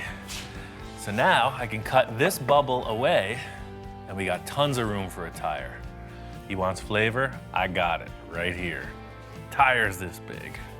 After I cut the outer fender skin off, I saw the inner wheel tub and I realized we can cut a straight line front to back and allow us much more clearance for a bigger rim and tire combo. There's nothing like the smell of freshly cut Porsche in the morning. Look at that. One last thing that's in the way, and I know we're not gonna need it, is the windshield. The thing about this Boxster is that the windshield frame is a roll bar, and it's got a bunch of electrical wiring going to the rearview mirror. Sometimes things don't come easy, you know? I started off with my surgical precision and got all caveman on it in the end.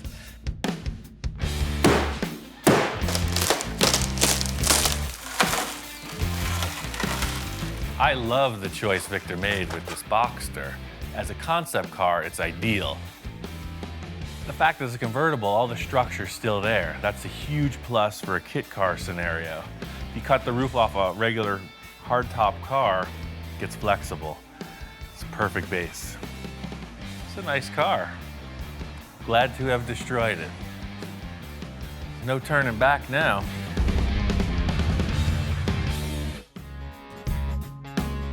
This thing's looking like a blank slate. I'm really happy with the way it broke down. What the heck did you do to my Porsche? Victor comes in reacting in his typical way when he sees something that's pretty shocking. He's trying to hold it together. You know, I think he's a little concerned. I came in and man, it's like worser looking than I thought it would be. I mean, in taking this thing apart, it's really showed me how much room we have to be creative. There's no mechanical stuff ahead of the axle in the front or behind the axle in the rear. So it's pretty much open to whatever you want to do design-wise. As Victor's walking around, I'm just giving him a rundown of all the positive things I'm seeing in this vehicle underneath. How all the structure's still intact, how we didn't need that windshield that's broken all over the place in the corner, and he's responding. He's kind of getting it. Ian started explaining, then I started getting excited. Hey, this is the first step. You see all the wires, nothing's been cut. So everything we need to either bypass or reinstall, it's just a plug-and-play system. This thing has so many sensors on it. I told Ian, all I care about is that that car runs after it's all stripped. Apparently, he's found out that if you tamper with the electronics, these cars go into a safety mode and they won't start. Yeah. Everything is the same. Awesome, man. That's awesome.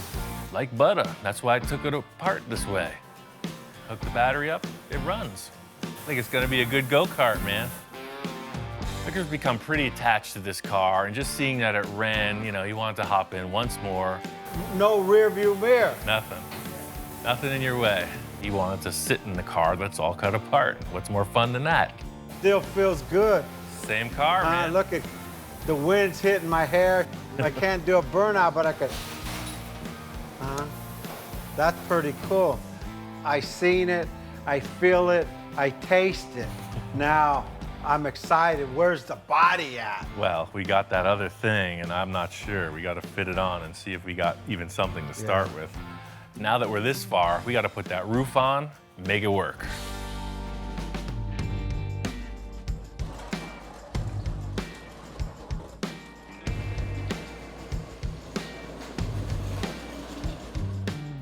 I mean, just to realize some form of an idea to hack two cars apart is a pretty big investment on your part. I hope something here is gonna work. I gotta cross my fingers. 1, 2, I need more luck. 3, 4, 5, 6. Okay, let's go for it, man. The thing that I was mainly concerned with from the start is how wide that dashboard is. That actually fits. Wow. What the heck? It is literally the exact same width, pillar to pillar. The dashboard totally fits in there. That's ridiculous. That's my roof. My cockamamie idea literally worked. I'm that guy that just thinks these crazy things up and hope they work. I mean, I'm even crossing my fingers now, and that thing worked. I think you rolled the dice and came up pretty good. Just seeing that this roof fits, I mean, that kind of makes me fearless at this point. I was very apprehensive, but I could see how your brain's working, you know? We could do anything. I mean, hey, now it's simple. We just got to design the whole car. The crazy thing is a lot of people might wonder what the heck we're so excited about, but you know, for me, it's the initial 2 days of mock-up, and that's what this proved, is that the concept is solid. You know, the whole car did have to get taken apart just so we could see this. When my children are born, it's like they're the most beautiful baby there is, and you're like, oh, and everyone's looking at it like, whoa, what's that guy looking at? The car only a mother could love. We got a little of that, a little of this, and a lot more of nothing. All we gotta do is build a car now.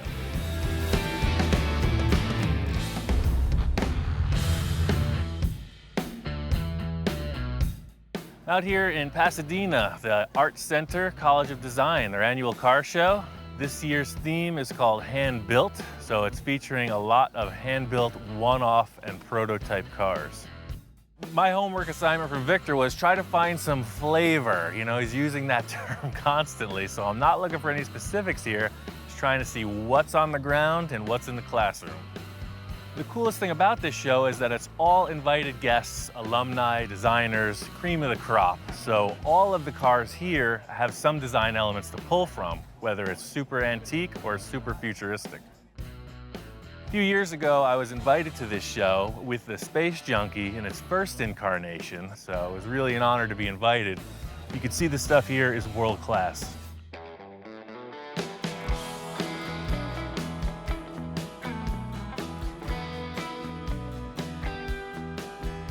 They got a lot of really expensive exotic cars here.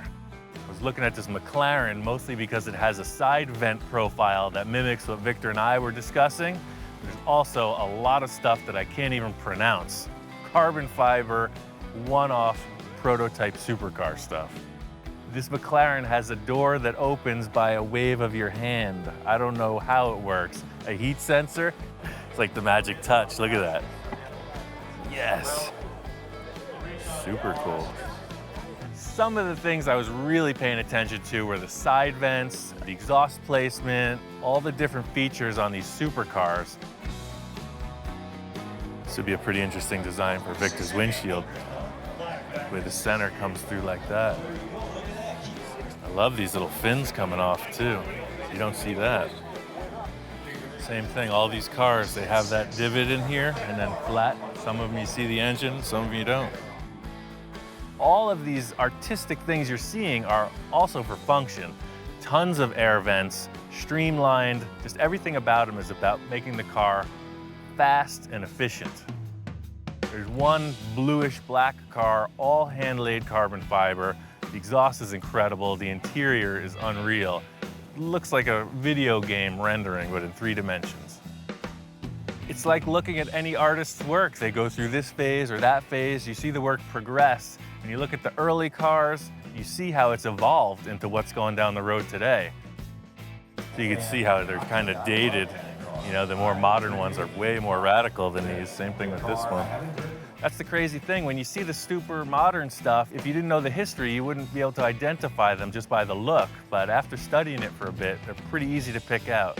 You know what brand's what when you're looking at certain aspects of the vehicle. Walking through the center of the show, this is where they have all of the hand-built, one-off vehicles. A lot of aluminum bodies, just really incredible design and fabrication skill.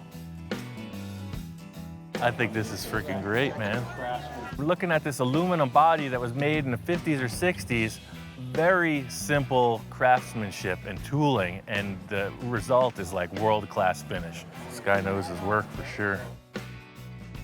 This car's in bare metal, no filler, you can't see any seams, and there doesn't appear to be any waves in the panel work.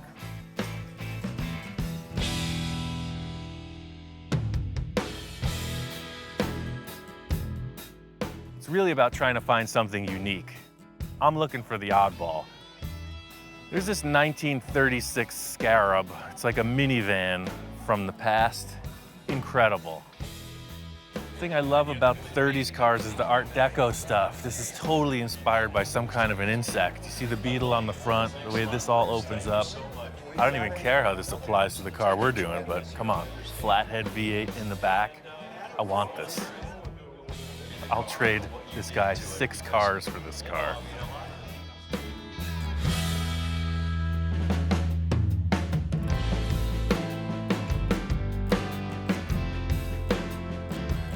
Walking through the classrooms here, you can see they are heavy on theory. Sketching, illustration, the whole deal. It's all about ideas. The Art Center is all about the new young talent, and I'm kind of scamming in a little on that. Checking out the classrooms, looking around, see what all the hot young designers are up to. It's really about trying to find something unique. I want something that's completely unidentifiable and like hypnotizing. I'm really charged up. I got a million ideas. I took a bunch of pictures I want to share with Victor. I think we're ready to get started on this build.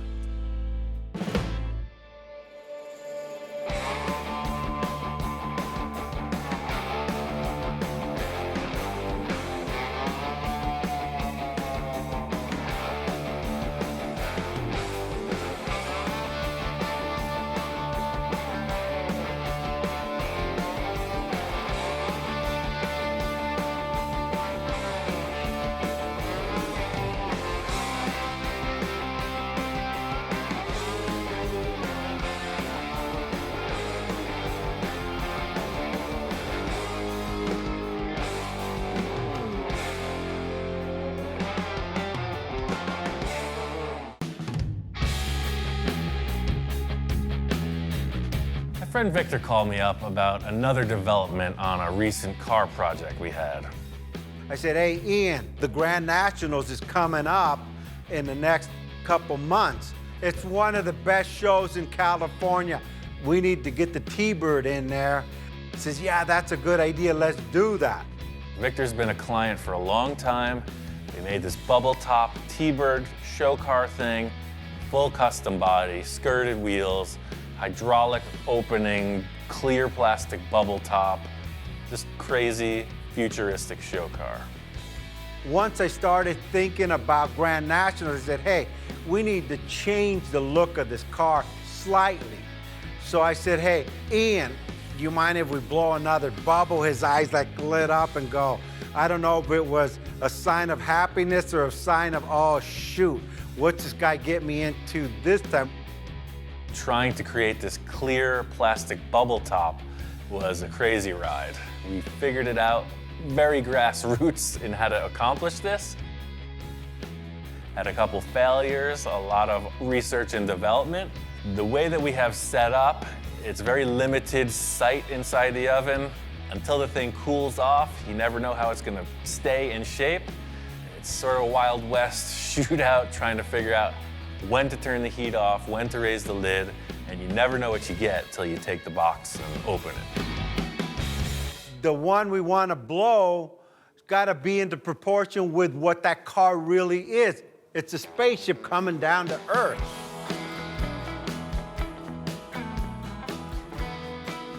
This is Victor's mode of operation.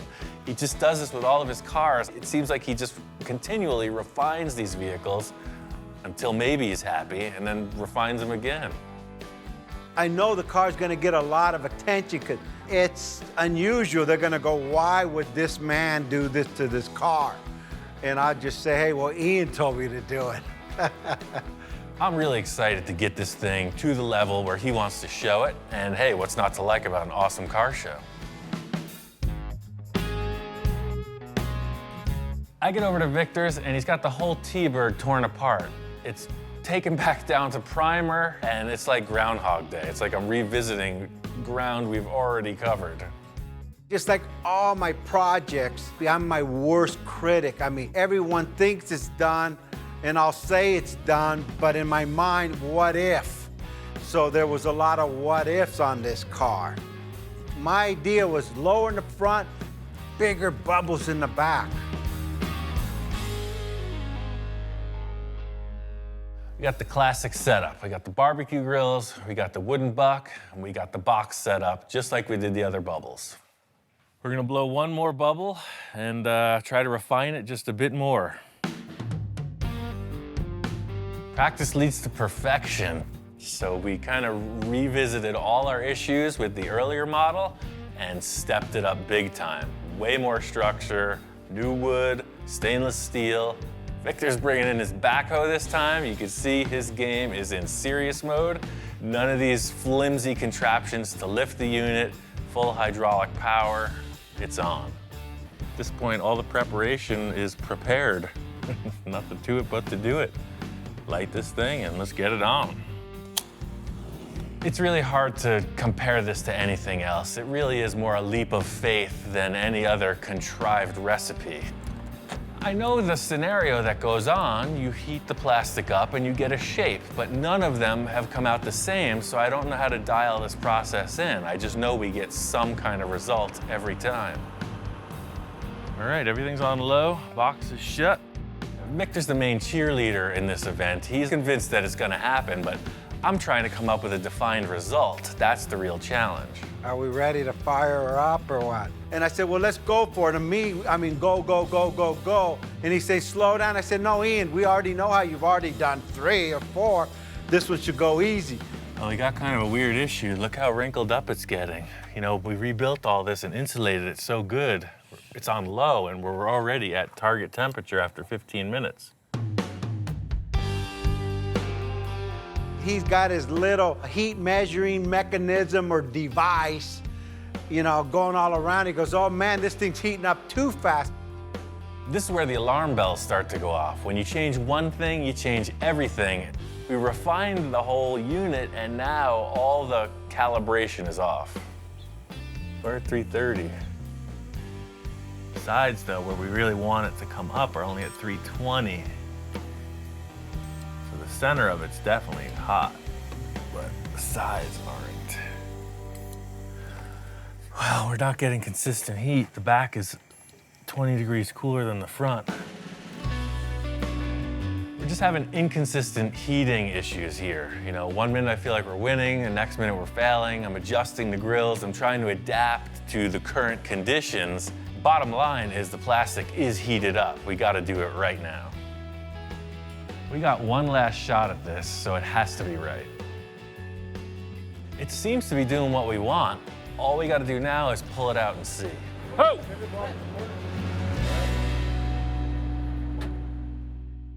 Captain, did we get it? We maximized our potential. Just leaving it up here for a few. I'm gonna let this thing cool down. It's good. It's just the top bubble needs to go in just a little. You want it to be a little bit smaller? Yeah, a little bit smaller on the top bubble. Everything looks good. Victor is looking it over. He wants the front of the bubble to be a little bit smaller, so I gotta let some air out of it. Yeah, I think it's about there. We pull it out of the oven, and in looking it over as time passes, it's deflated. We lost all that definition, man. Let's try to blow it up again.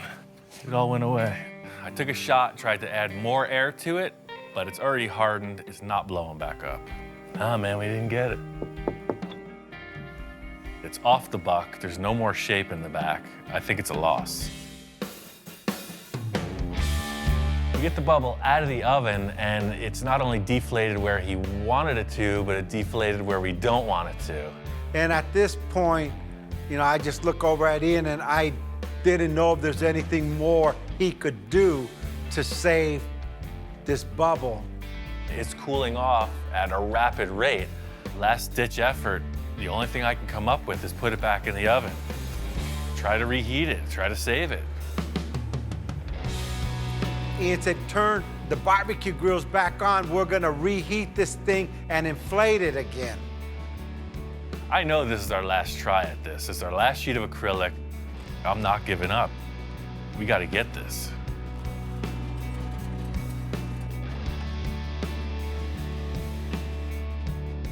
Victor's a great client because at times like this, he keeps his head together. Somebody might fall apart in a crisis situation.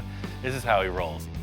I'm that guy that just thinks these crazy things up in hope they work. I mean, I'm even crossing my fingers now. Where we're gonna end up, nobody knows. I think Victor's kind of an adrenaline junkie. He just likes to go for it. I'm running around trying to get this thing heated evenly and then slowly let the air in. It looks like it's working. Seems to be doing just what it did before. It's taking its shape again. It's a good sign. Just gonna let it cool like this and not take the air off until it's solid. I am totally lucky that this thing reinflated. Completely dodged a bullet. It was a total fail. Looks like it's gonna recover. And I'm glad that we did what we did because originally the front bubble was too big. It was gonna look like a baseball cap. And it did deflate probably 2 or 3 inches. Way better, yeah. Victor and I are walking around looking at it, and it seems like we got what we needed, but you never know until it's out of the box and right side up.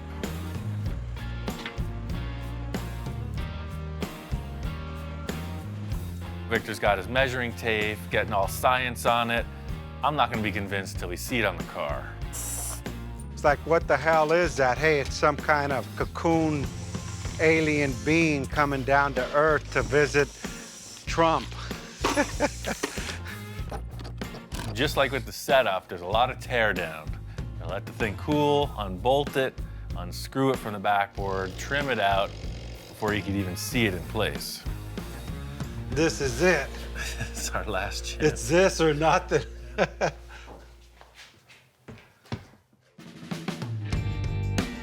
We go and put it on top of the car. No one says nothing. It's like, I didn't want to look at him. He didn't want to look at me. This is a really crazy shape. Bringing it in next to the car, checking it out. It's definitely wild.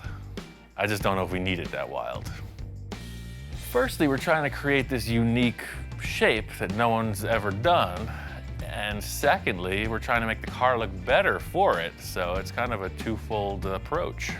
The ribs I love, but to me, the car's got a flow. The back flows, it's a little high on the front. I'm not sure it's working.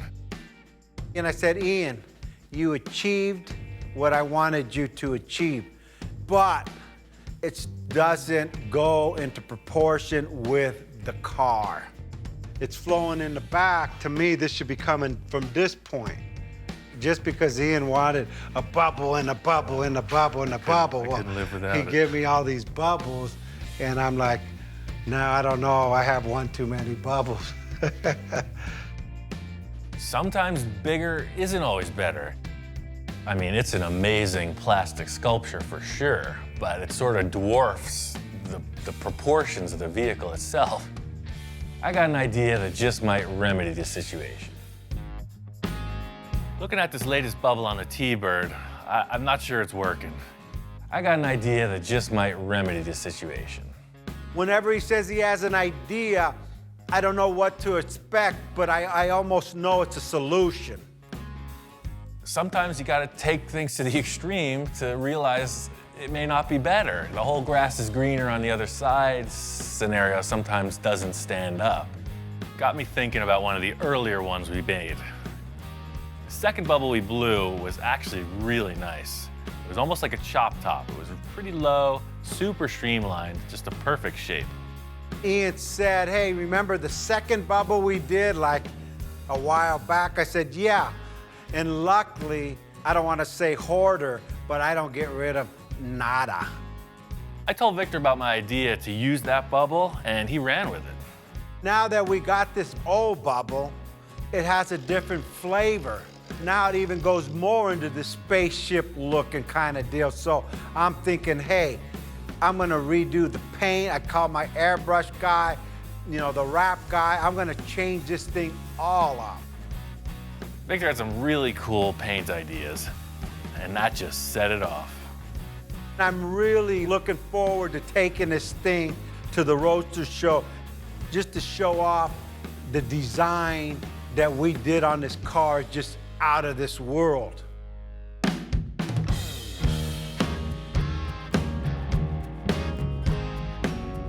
It's a 3-day event. Victor's gonna get here over the weekend.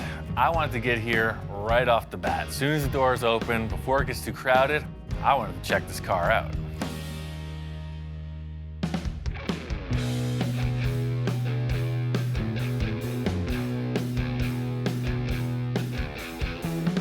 Finally got this car finished. The reason we decided to go with the smaller bubble is it just looked more streamlined. We made all those crazy accomplishments with the ridges and everything else, and in the end, we just felt like maybe that showed the car off better. It's got a really slick, low, streamlined look. The show just opened. We got loaded in.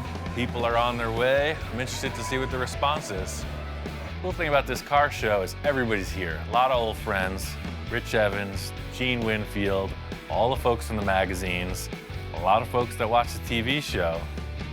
My friend Bill's even here. He's a client I'd worked with on a few projects in the past. He's checking out the bubble top and he's all questions. This looks different than when I saw it. Yeah, he keeps changing it.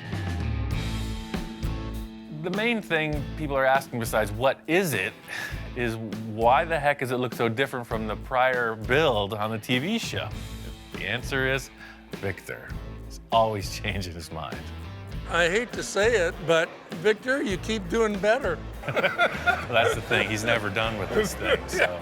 Looks great. For me, the choice in the bubble seals the deal. This car looks fast, standing still. Victor topped it off with this amazing graphic, the vinyl wrap, and then he candy clear coated over it. The car really looks 10 miles deep. Enough of this T-Bird. I mean, I've freaking labored over this thing for years. It's nice for me to see it complete. I'm here for the car show. I want to see what's fresh and new.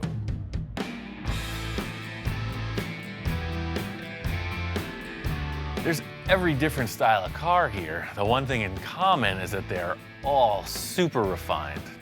This is a top-notch event. Gotta check out the lowriders. This is where it's happening. I'm just always fascinated with the paint jobs on these cars. The hours they just spend on a paint job, it's like it takes as long to build a car as it does to paint it. Look how the pinstriping just freaking lights up on this. It's out of control. Look at the engine lid on this thing. That's probably vacuum form, but the same thing, it's definitely acrylic. Early blown VW engine. That's freaking epic. It's like a bubble top for the engine. There's tons of 50s cars here. You know, that's when the scene was really in its heyday. So the Tri-5 Chevy exhibit is in this building, and you can see they got them dialed in. In a room full of Tri-5 Chevys, guess which one I'm looking at? Oh yes, this is my pick.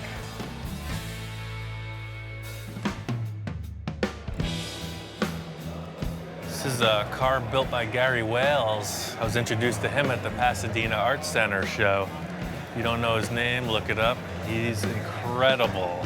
He should have a show, not me. Built these giant vehicles out of antique truck parts.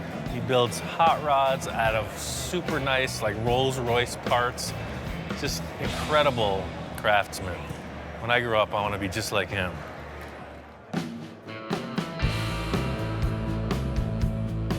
The Amber Award is not a color, it is an acronym. America's Most Beautiful Roadster. That's what the Amber stands for. And it's like the world-class, best of the best, most beautiful roadster. This room is all the Amber Award contenders, and if I had to pick one, this is my pick. Well, this thing is completely customized, every bit of it, but I like the fact that it doesn't try too hard to look expensive. It's easy to just get carried away with $1 million schemes, and this thing is just classy.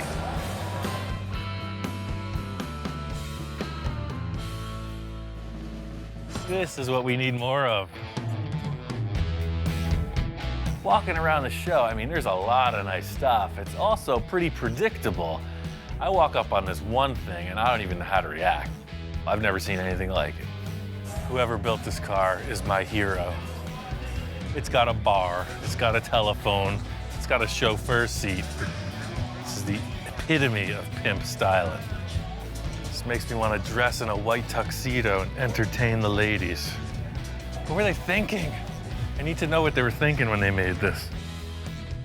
This is one of those crazy 1960s concept cars. This is from the World of Wheels car show circuit, so it was really just like crazy stuff to get people in the door. So you see this thing on a poster and everybody wants to go to the show. The company that's doing all these restorations is Galpin Autosports. They have a whole showroom. It's like a giant museum of awesomeness. This is the ugliest car Ed Roth ever built. It's the Orbitron. From concept to completion, it changed somewhere, and now it's iconic, fully restored, kind of the missing link in the Roth series. This show is off the hook, top-notch stuff. Pink Panther car made my day. My job is done here. Victor told me to meet him at the shop. He's driving it. And seeing this car in the sunlight, it freaking pops. This thing looks even better in the sun, man. Wow. You don't get it in the building, you know? The freaking thing lights up. It runs pretty good too. I almost got in 3 accidents coming home. I knew I shouldn't have drove it. Check it out. Here's our placing.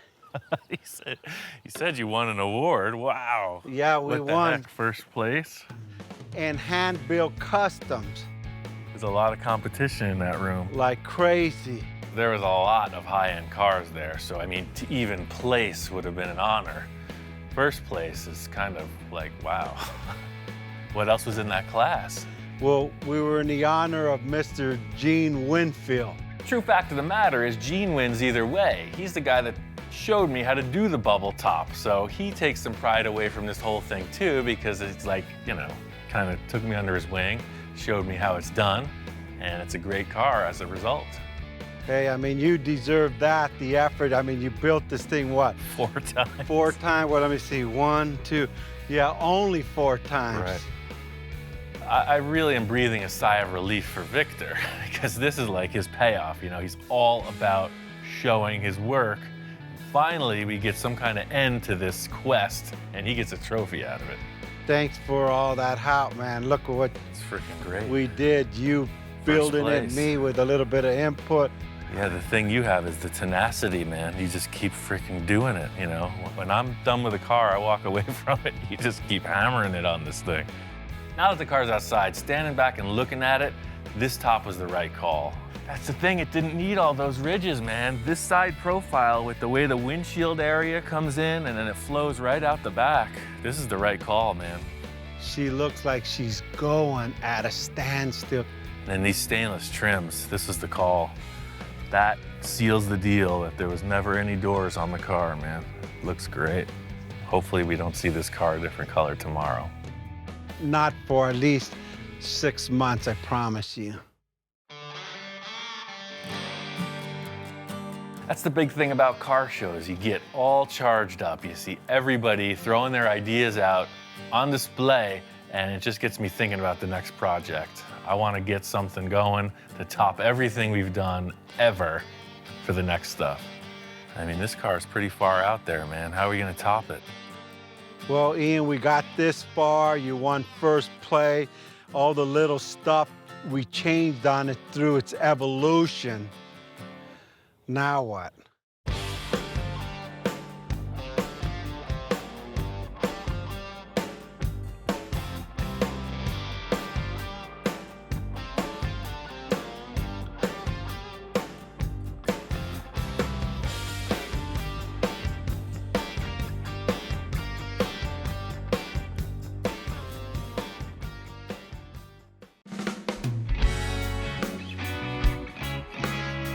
I think it's safe to say this project has been one of my most ambitious builds yet. Once the fiberglass body came out of the mold, I knew we had turned a corner. Now all I have to do is steer the ship home and avoid going off course, if you know what I mean.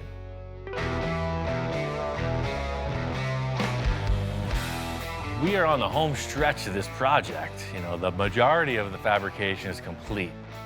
We couldn't find anything that looked right on the car as far as taillights go. So Victor says, hey, on top of every other thing you have to do, just knock off a custom set of taillights that looks awesome.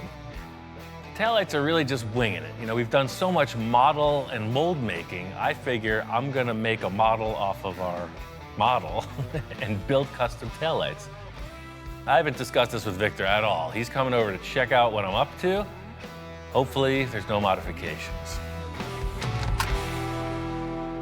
Ian, what's going on? Hey, making progress, baby. Hey, sorry I haven't been able to come by. I've been so crazy busy at work. It's all good. This has been super busy on the interior, and I knew we didn't have taillights, so I'm making up these housings.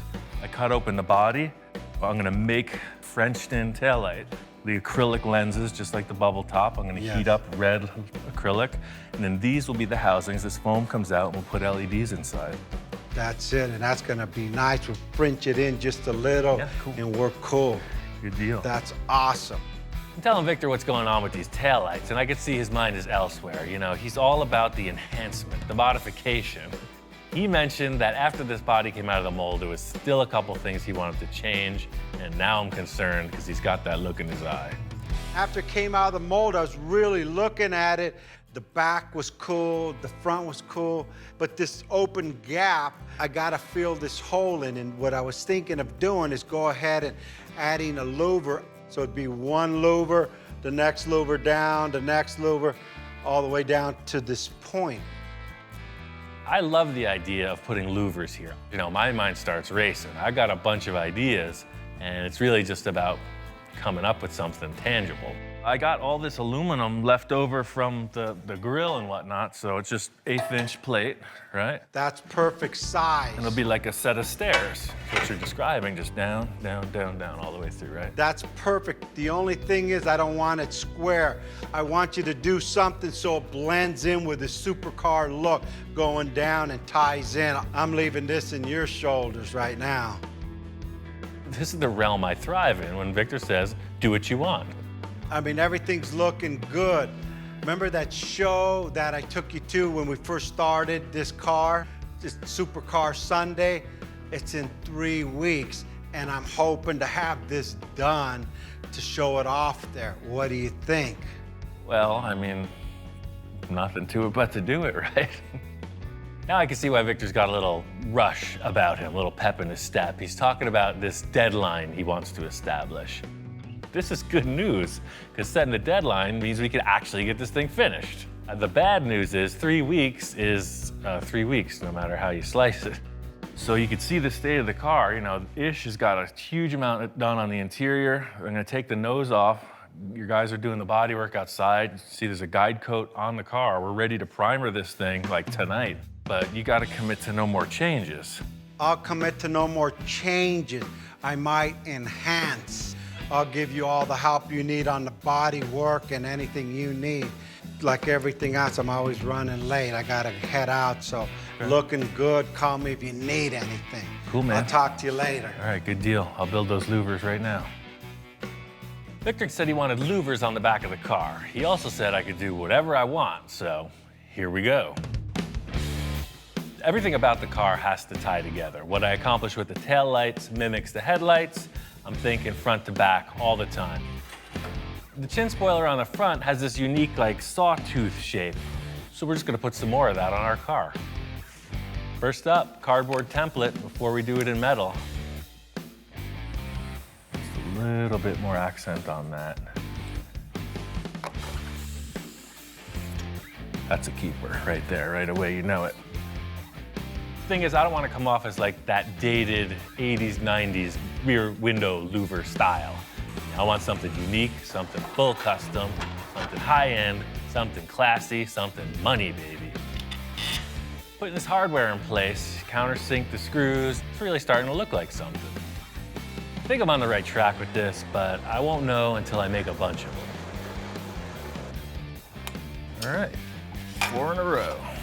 The concept here is I need these guys to seemingly float in space above each other, perfectly spaced, in a row, and be strong. This is all about what it looks like on the car, so it looks fancy on the table, might not be right on the vehicle. Oh yeah, totally. That's what I was hoping it would turn out to look like. You know, it looks fast. Looks like a stealth fighter or something. I'm gonna make 11 more, fill up that space, bolt them together. I'm not gonna do any finish work until Victor approves, but I think seeing this thing full size is gonna seal the deal.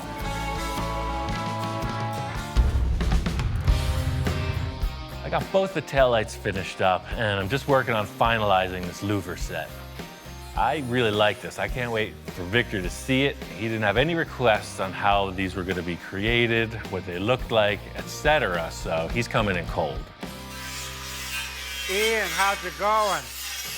I do a little metal work in my spare time when I'm not doing fiberglass for months, so I came up with this, you know, just winging it.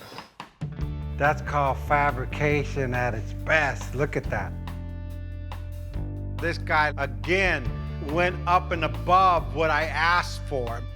I just thought the front spoiler had such a cool shape, you know, the Lamborghini chin spoiler, the air dam. I just used those 3 points and just shrunk it down. Brilliant idea. It's gonna all flow together with the front to the back. Exactly. He's nodding, he's into it, he's digging it. I really just want to show it to him on the car. That's what sells it. Yeah, I haven't even seen it full size yet, so. Putting it on the surface of the car, there it is. You could tell it's meant to be. Takes that giant negative space in the car and it enhances it. Wow, that looks freaking gnarly, man. Like real. Like an angry machine. That matches this car perfect. Victor's not a man of few words, and he also likes his enhancements, and you can see he's into this. I'll put it on this hinge, that way it's like a hatchback, you know? That opens, you can get stuff in there if you need it, and it'll latch down just like the trunk did. Cool. Look at with the light that you put in. Oh yeah, I built those taillights too. Let me show you what that's about. Also explained to Victor I finalized these rear taillights. You know, they're pretty trick. Everything's handmade. I put a clear lens, explaining to him we can try a deep red or more of a ruby red lens, LEDs, you know, just discussing what it takes to wrap this thing. I have a windshield that I made that's out of polycarbonate, so that'll be the last thing because it's pretty fragile. I'll wait until the car is fully done. The body guys are working hard on this. You know, the deadline is close. So I just got one question. Any changes? It's not that I'm not sure. I'm looking at it and I'm just trying to absorb it all, right?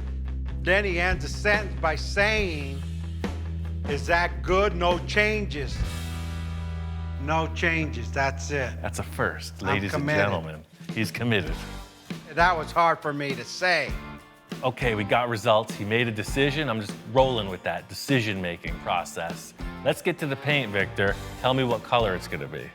Well, you know, the mock-up was like a bluish gray, more of the blue. It looked pretty good, but I think I'm gonna go with a gray or silver or maybe a red or black. So or maybe a white, I'm not sure. Victor looks like he's just gonna stop. He's like, I think silver or white. And you know, we might have to paint it a couple times. He's back in his old Victor mode. He doesn't know what he wants to do. Test one was a bluish gray, but I was always into this silver because it's like classy car.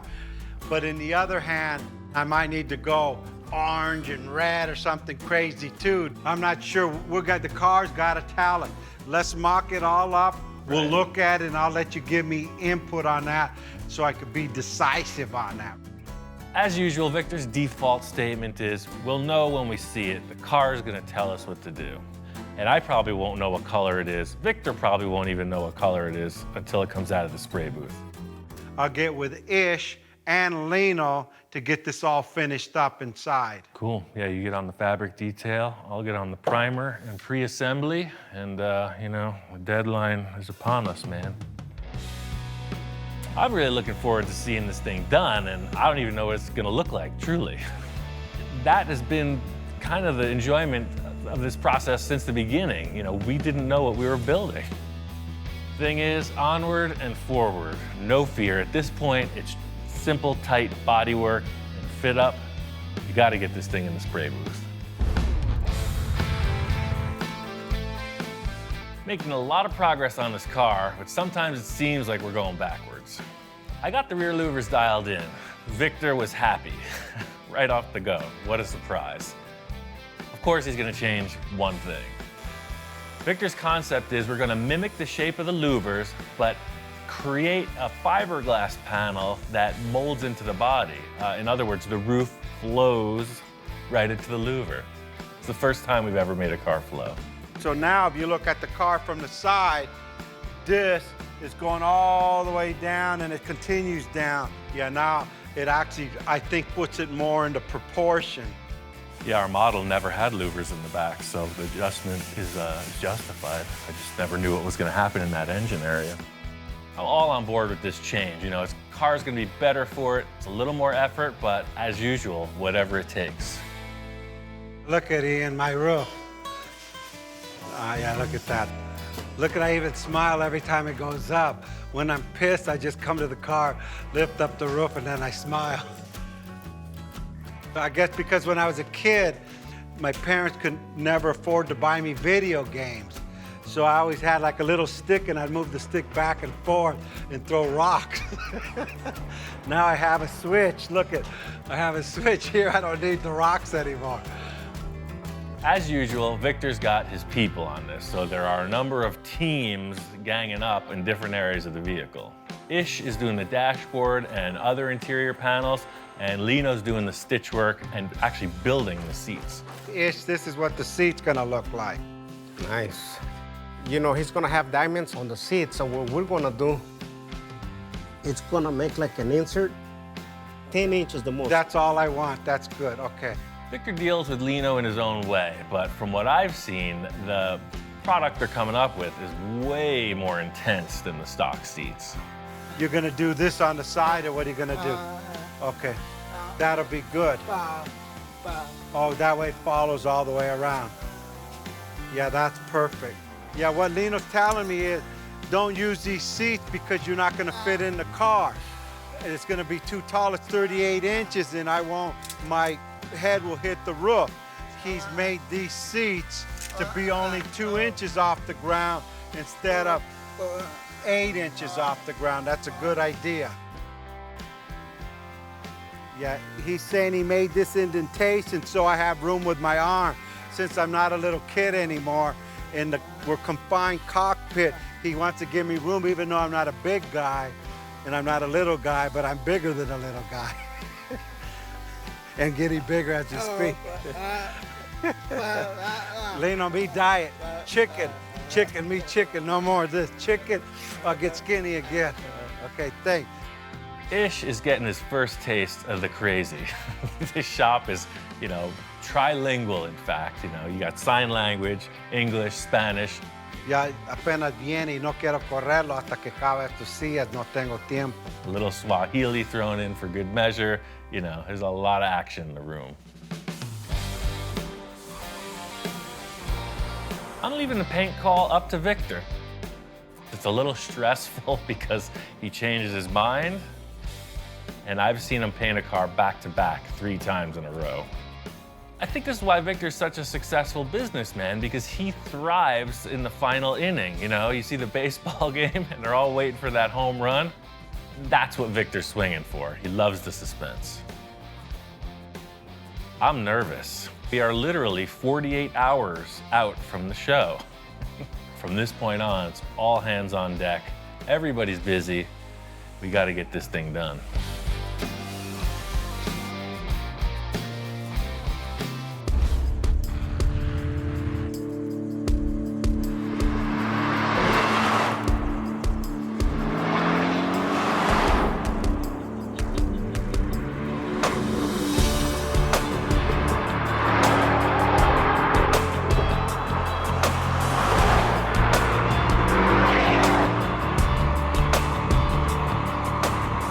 Got this car finished up and took it out for a test drive. You haven't been able to stand back and look at this car outside of the shop. You know, it's a whole different perspective getting it out in the real world. Surprisingly, Victor went with a white paint job, used a little pearl in it, and contrasted that with all black details. Lino and Ish went nuts on the interior. It's completely hand-built. We left the stock gauge cluster, the steering wheel's there, special rocket launcher flipper switches for the nose to open and the roof to open, black rims, blacked out lights, blacked out the rear louvers also. Another last-minute element was this rear spoiler. We made these side fins. They're made in the same way as the rear louvers. The last check off on this list was the shop inspector's approval. It's 2 paws up, no requests, no concerns.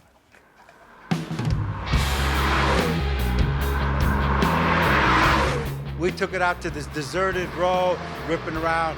We just having a blast. And I said, Ian, you gotta drive this thing now. You got your top, got your supercar, got your air conditioning. All I wanted was my top. This thing looks crazy, man. You haven't even seen it driving down the street yet. Drive it's freaking cool. All right, man, let's check this out. Check this thing out, man. That's the one thing I know, man. This hat is not working with that roof. Shut her down and cruise. All right, let's go for it.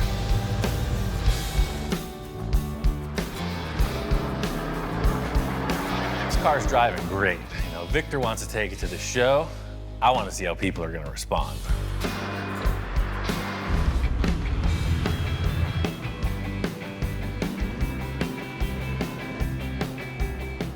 Made it out to the car show. This is the show that originally kicked off the whole idea of this crazy journey we've been on. The thing about a car show is it's literally a trial by fire. You never know how people are going to react. We've had a couple of our bills critiqued pretty heavy. So I'm thinking, what are people gonna think or say about this car? We made it, dude. It's here. Sometimes you can take a car to a car show, people walk right by it, don't even pass a second glance. This car has the exact opposite attraction. We haven't took it to first day out. We just finished it up last night. Victor's concept of the roof opening, I mean, that's the number one. That's the ointment that catches the flies, so to speak. Once I parked, lifted the top up and get out, people just came around the car and like, what is it? And at that moment I said, I don't know. It's really difficult to explain to people in the parking lot what happened here, you know? Trying to go through this elaborate explanation, we ended up just saying it's a concept car. We made it. We got a Porsche box. It took all the skin off. We molded the whole car and then laid it in fiberglass. And then Dustin, the promoter of the show, came up to us and we explained what we had done, and he was kind of like, wow. We came to the show 6 months ago. We were inspired by the supercars. We built hot rods. They said, hey, let's build ourselves one. And this is what we still need a lot of detail, but apparently he was inspired by coming here, which is one of the reasons I do it. And I just hope that everyone could look at that and follow his example and say, you know what, I want to create something, I want to do something different, I want to go for it. And that's the embodiment, in my opinion, of the car world, the car scene, is that you can do it if you go for it and you take that step. So I think it's awesome. Dad, this is amazing.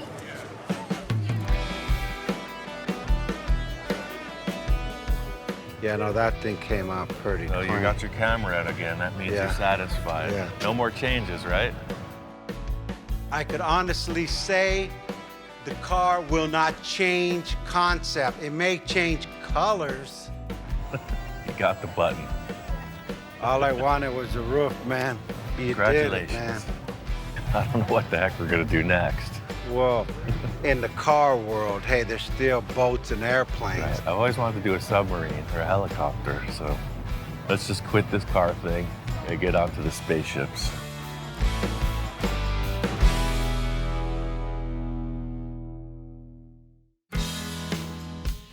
From the onset of this request by Victor, I was concerned.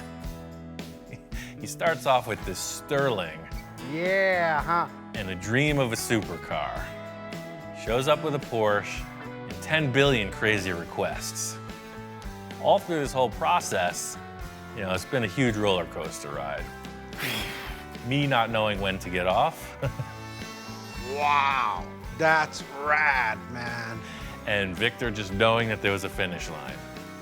I'm 100% satisfied, and actually, I see Ian is too. Because normally most builds, okay, cool, what's next? This one, he's like, you know, his ears moving, woo, woo, woo, woo. Like, on this one, I never seen him do that. I never knew what the car would look like. Just looking back on the amount of design work and the amount of effort in Ian's part that he finally realized what he achieved. I mean, this was a task that not many people could pull off. Yes. And he did it.